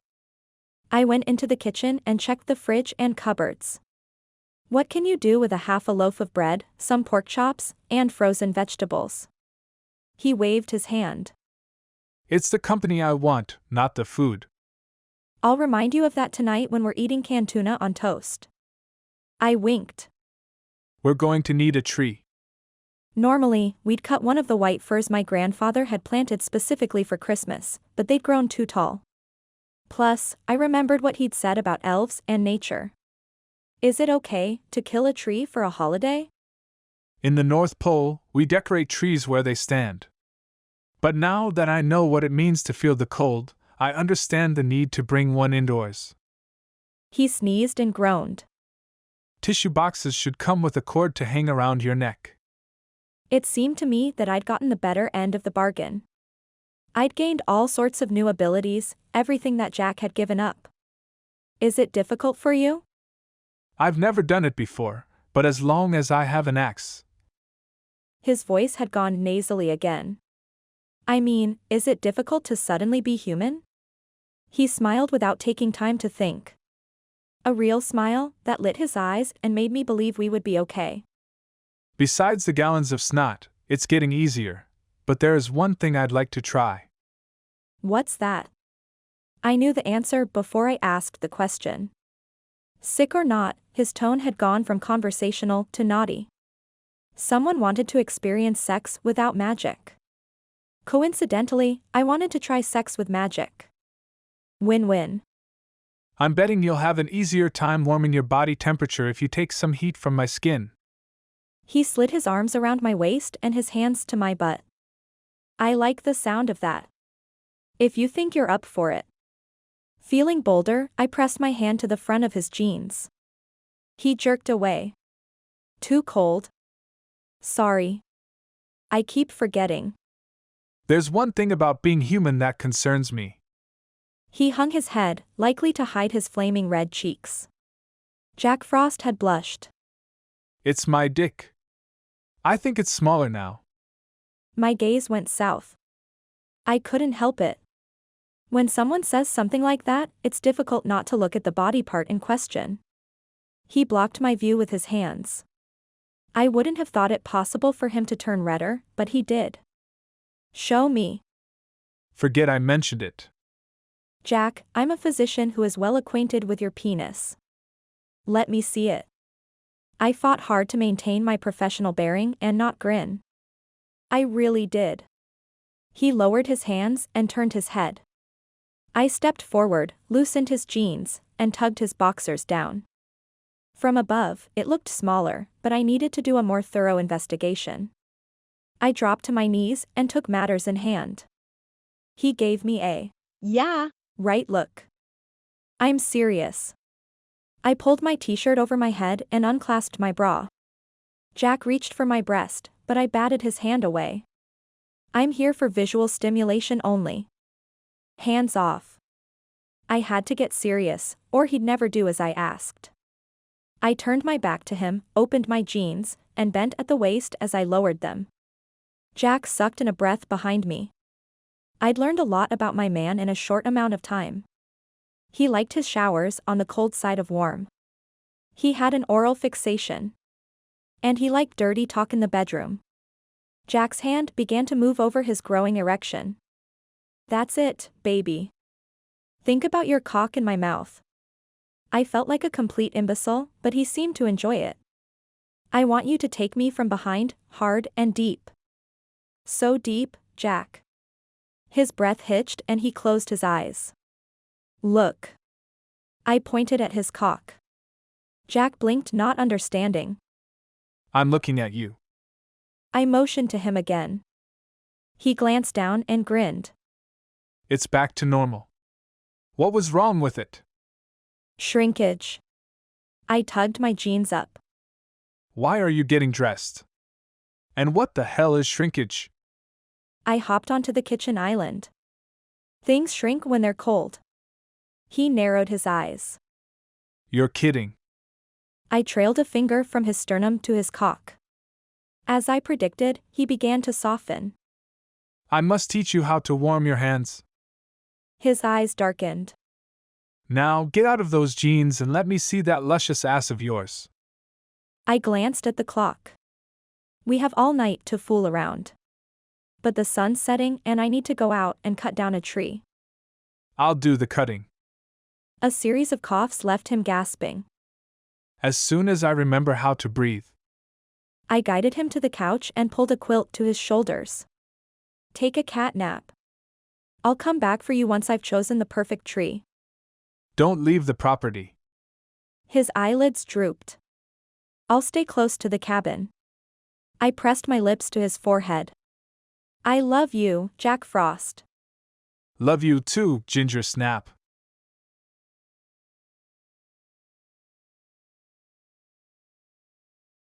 Chapter 21. Jack.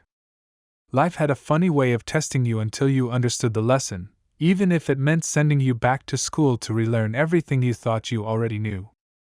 Lately, I'd spent a lot of time analyzing my mistakes. I'd fallen asleep and lost track of time again. Ginger had been tree hunting for almost an hour. I hated to rush such a big decision, but I didn't relish the idea of chopping down a tree after dark. 15 more minutes, and I'd grab an axe and go find her. Pounding on the front door had me on my feet and searching for a weapon. I grabbed the poker from the hearth. Who is it? It's me, Benjamin. I peeked out the window. Sure enough, my former intern stood on the porch, wearing yet another Christmas sweater. Weirdly enough, I could see him. I must not have given up all of my elfishness. You have some balls coming here. My father told me about your arrangement. Why are you here? Ben was one of my dad's minions, but he'd crossed onto Ginger's property. Better question. How are you here? I'm not working for your father.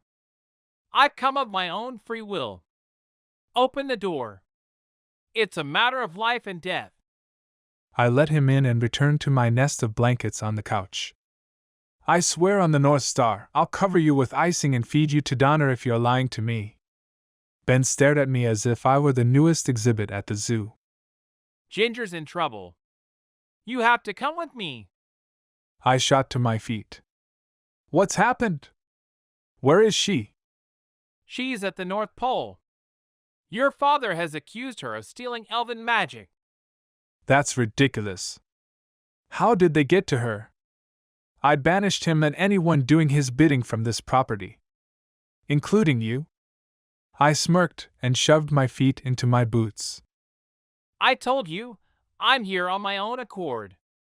Ben's jaw tensed. He's spread enough rumors and lies about her that people are acting of their own free will. Where is Nick in all of this? I feared the answer. If Nick agreed with my father, I had no hope. Ben shrugged. He's busy, what with Christmas Eve and all. Your father has focused his efforts on the Frost teams. I'm not sure Saint Nick and the other elves have heard the rumors. Great, just great. I buttoned my fashionable, but thin as hell, coat and borrowed Ginger's bright pink scarf. I was a beggar now. I had no choice. Are you all right? You look sick. I narrowed my eyes, but a series of 3 sneezes ruined the effect. I hurried to the kitchen, crushed the square tissue box, and slid it beneath my coat. I gave up my magic. I'm as good as human, and I have a cold. Let's go. Ben went as white as fresh snow.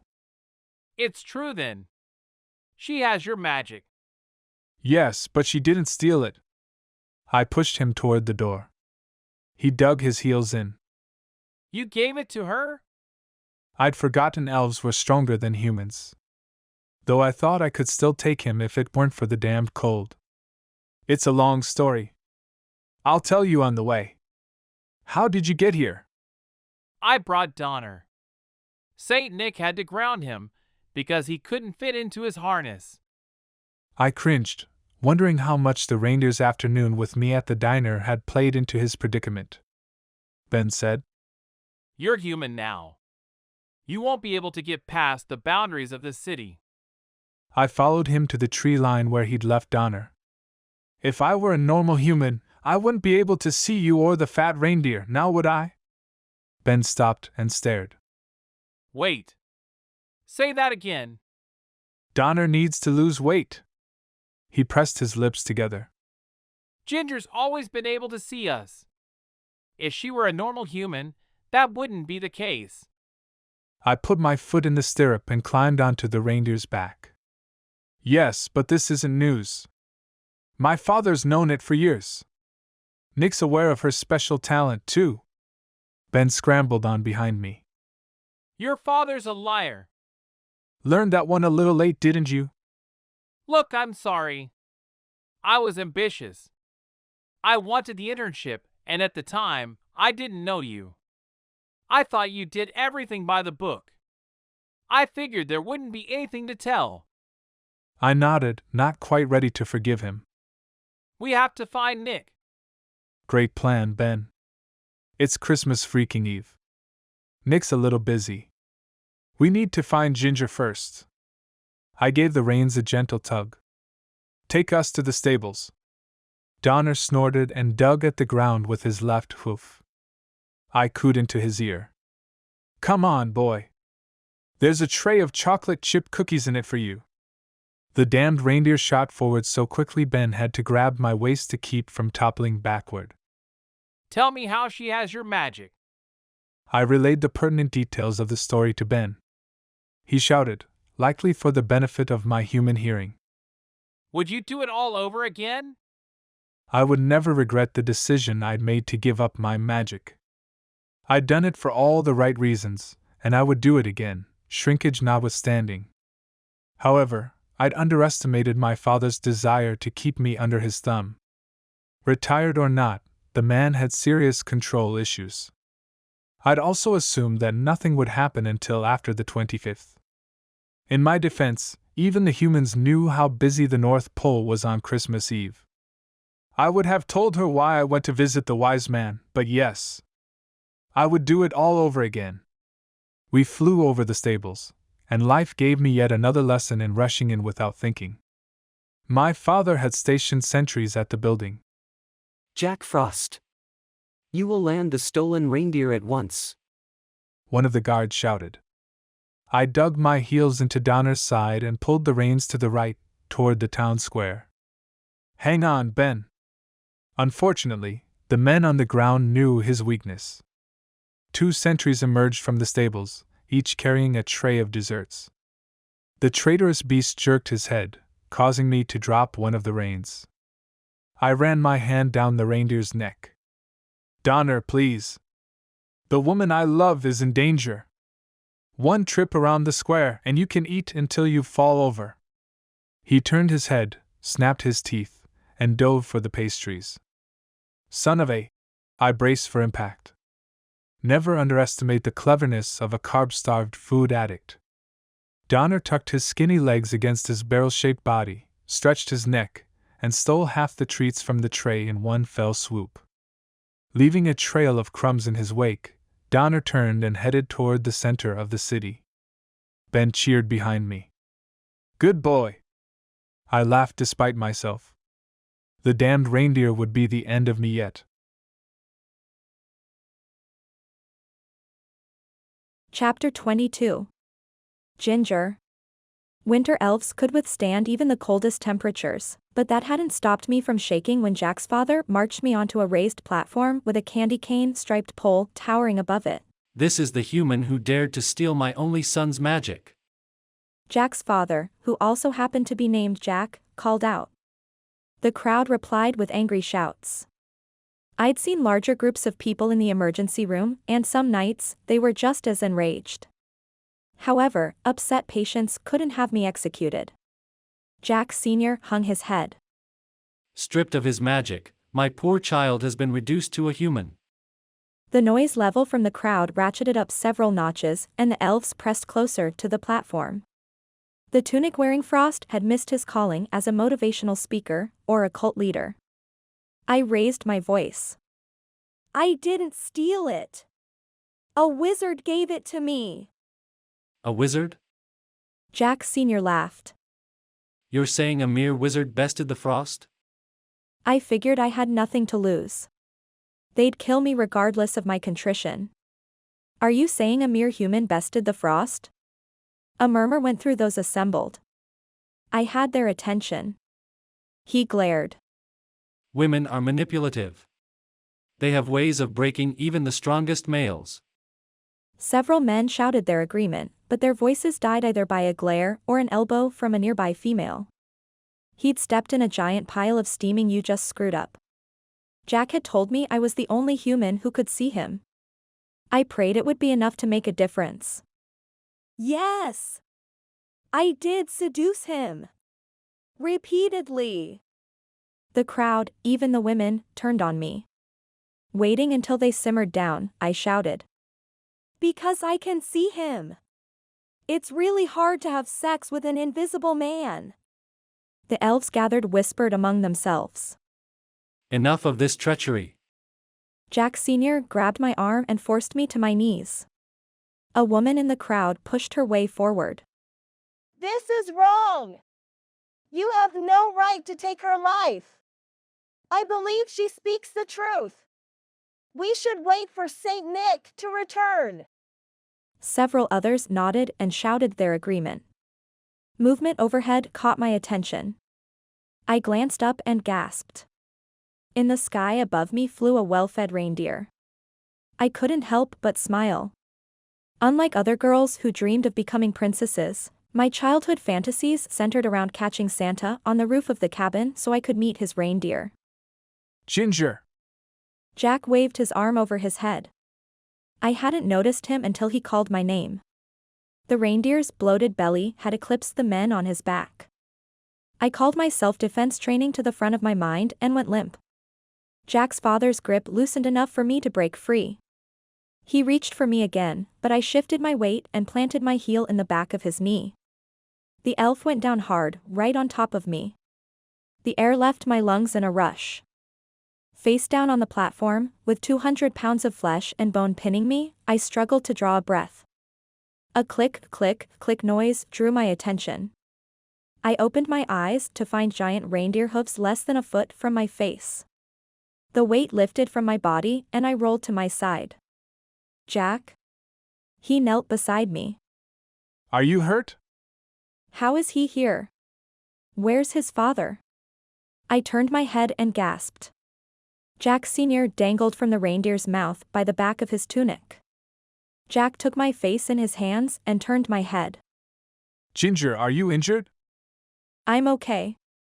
Helping me to my feet, Jack said. When I saw you on your knees, I thought. I had no idea how winter elves carried out executions, but the look on his face told me it involved kneeling. I threw my arms around his neck. Please take me home. Soon. I promise. Jack eased back. How are we doing, Downer? The reindeer nodded, giving the elder Frost a little shake in the process.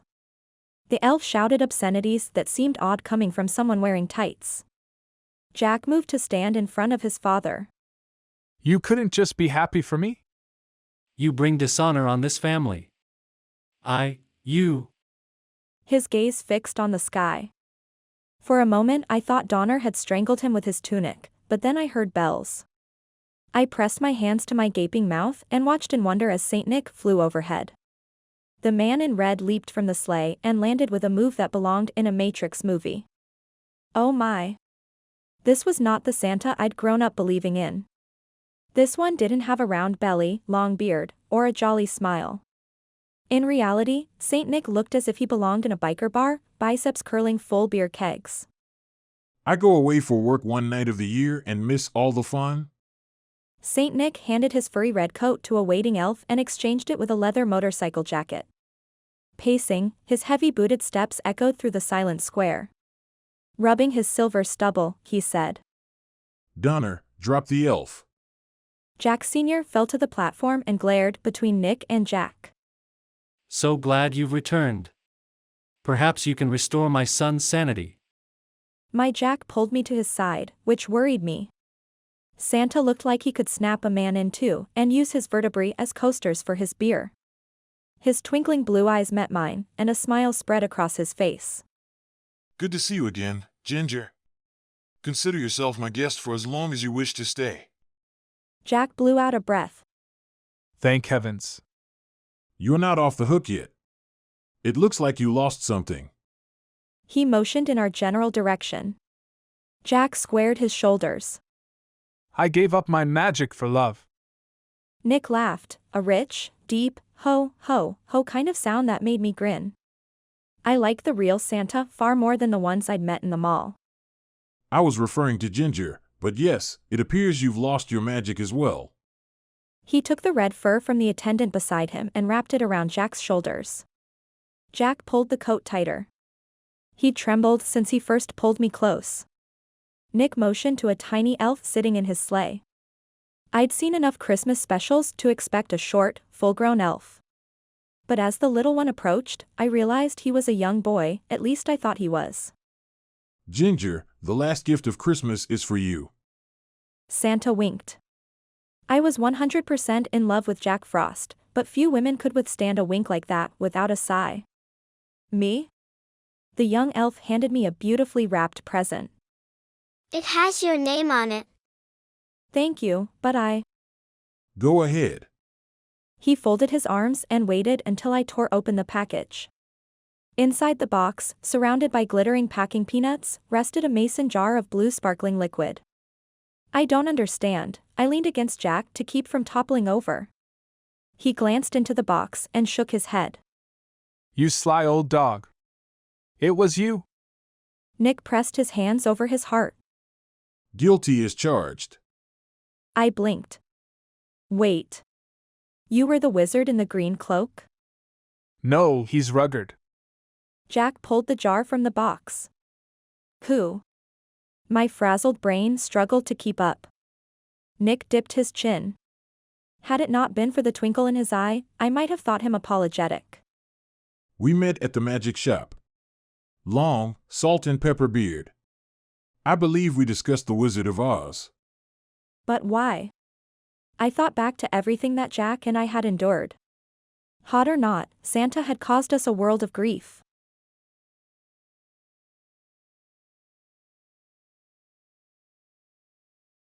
Chapter 23. Jack. Dumbstruck, I waffled between wanting to strangle Nick with Garland and buy him a new sleigh.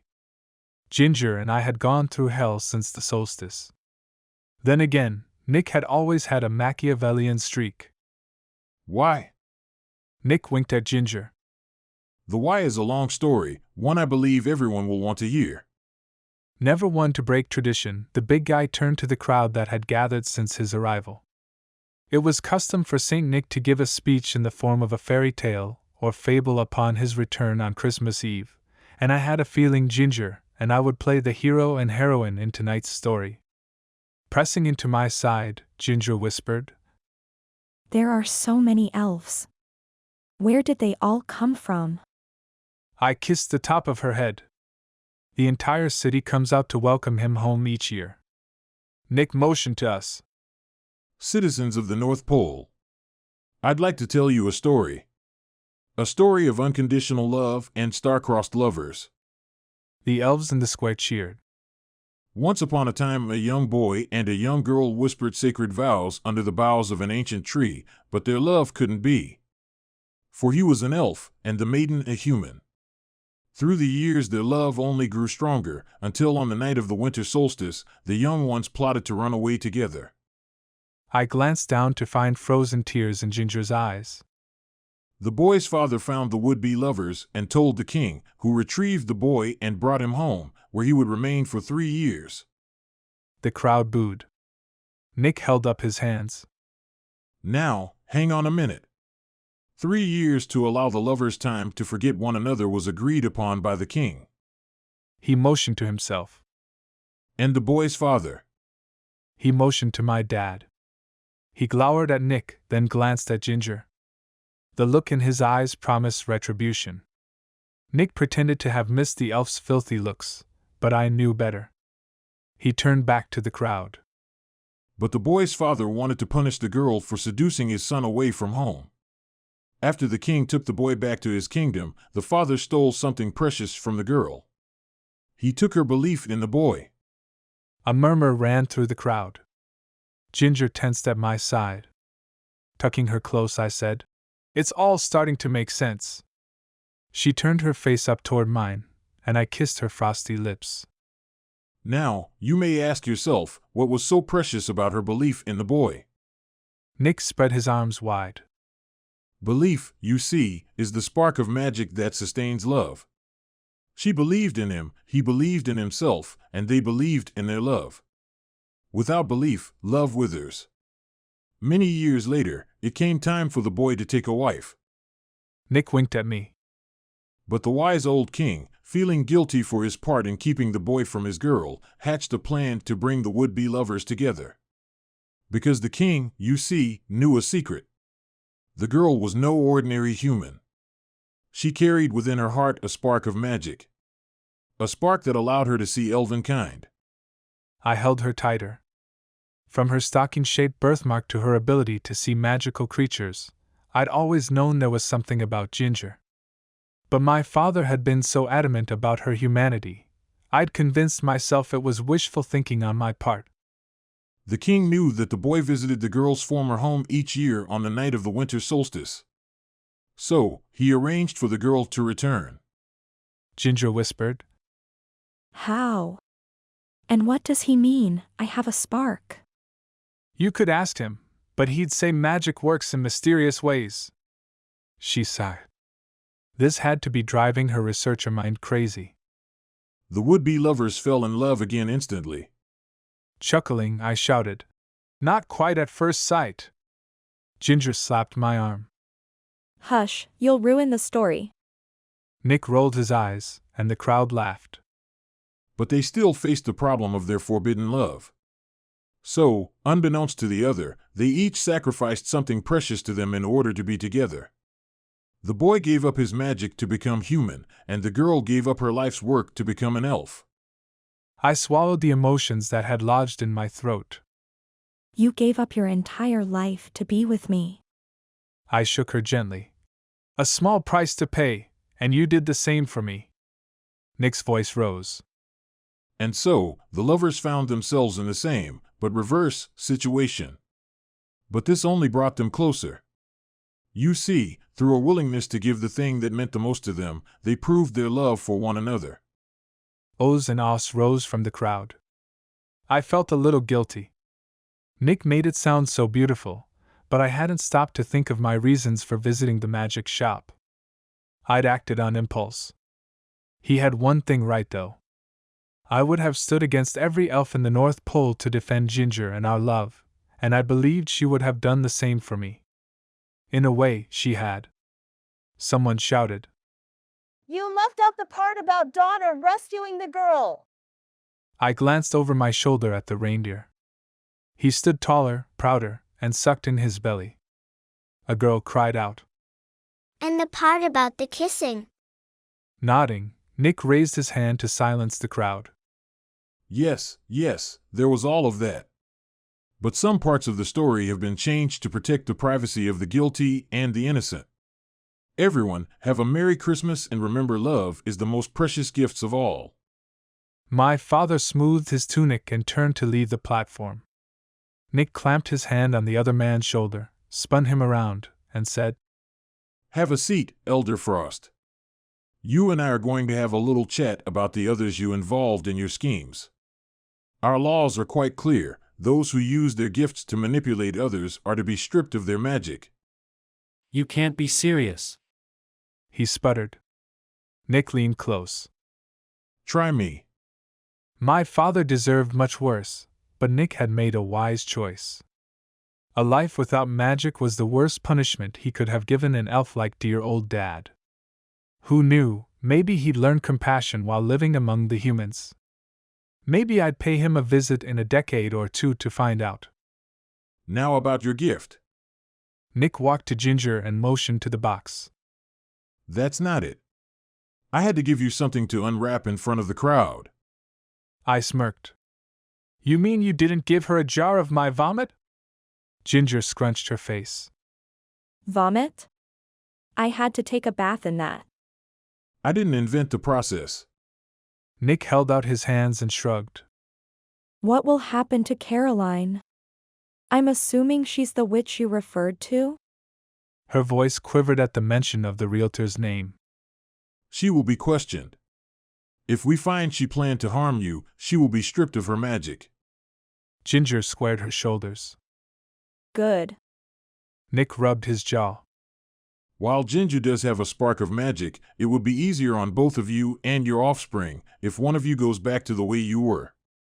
I started to speak, but Nick shook his head. Let me finish.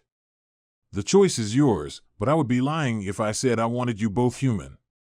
He motioned to the elven child he'd chosen to assist him on his trip around the world. The young elf offered Ginger a vial. She knelt to eye level and smiled. Thank you. Nudging me, Nick whispered. She'll make a great mother. I know. Convince her to embrace her newfound elfness. I can hear you both. Ginger stood.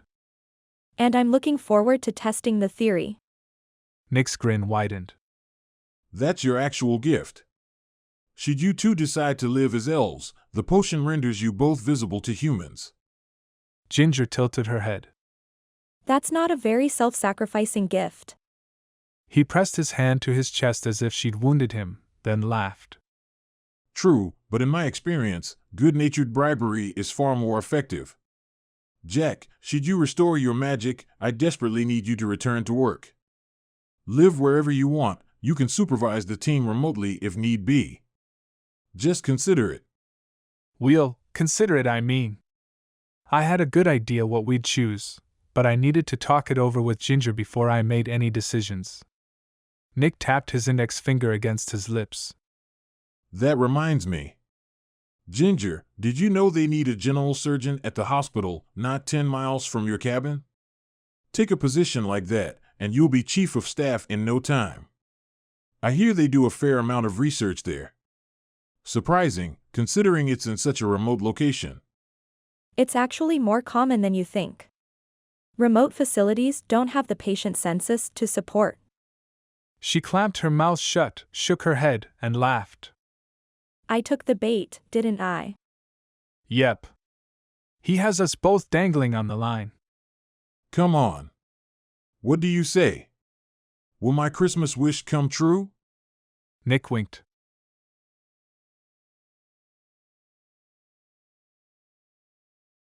Epilogue. Ginger. 5 months later, Jack and I said our vows on a beach in the Caribbean. We'd planned to marry in the North Pole on the winter solstice, but life had other plans for us. Our first child was due on our original wedding day. Needless to say, we wanted a better venue than a delivery room. The destination wedding trip had lasted a week, most of which I'd spent handling last-minute details and getting to know Jack's friends. With the I-do's over, it was time to relax. I stretched out on a chaise lounge and pulled my hat low to block the sun. How are you feeling? Jack handed me a bottle of water and squeezed in beside me. You look lovely. Thanks, but I feel like I'm going to throw up. I pressed a hand to my stomach. Are you sure the baby won't be invisible? Nick says he's reasonably sure. He flashed me a crooked grin. Either way, don't worry.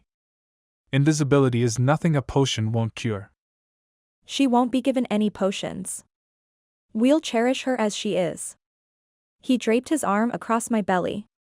I'd end up with some weird tan lines, but they were a small price to pay for some cuddle time with my new husband. Our wedding guests were scheduled to leave tomorrow, when Jack and I left for our official honeymoon on the next island over. Jack and I had decided to grant Nick his wish. I took the job in Colorado, and Jack took the job in the North Pole. He had a long commute, but it turned out that we could change into snowflakes and ride the air currents.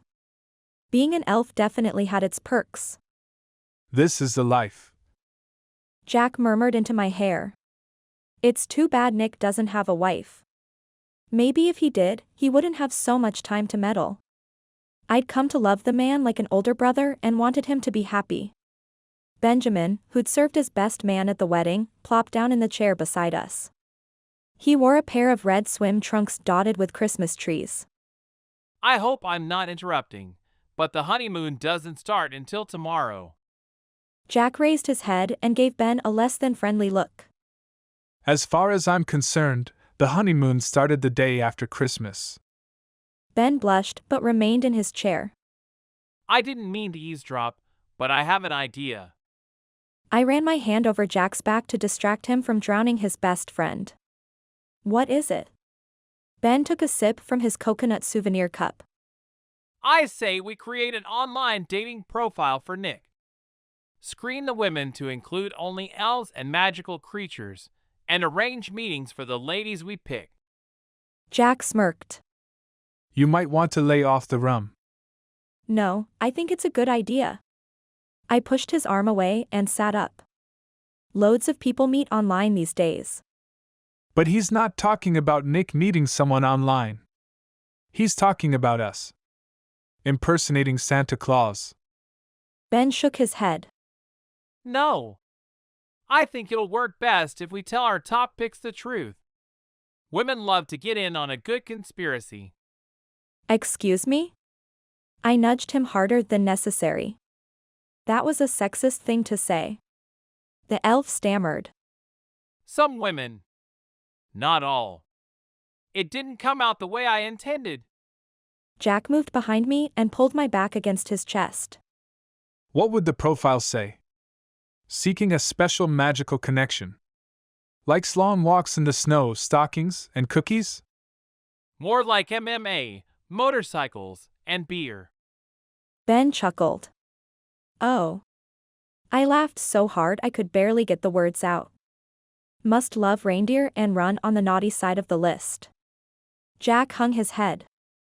This is a bad idea. It's a brilliant idea. We'll start as soon as we return from our honeymoon. I could imagine the look on Nick's face when he began to meet a slew of perfect Mrs. Claus candidates. This is going to be so much fun. Ben stood and cradled his alcohol-laden coconut to his chest. I'll leave you to your newly wedded bliss. I watched him go, then turned to Jack. You know we're going to have to find a woman for Ben too.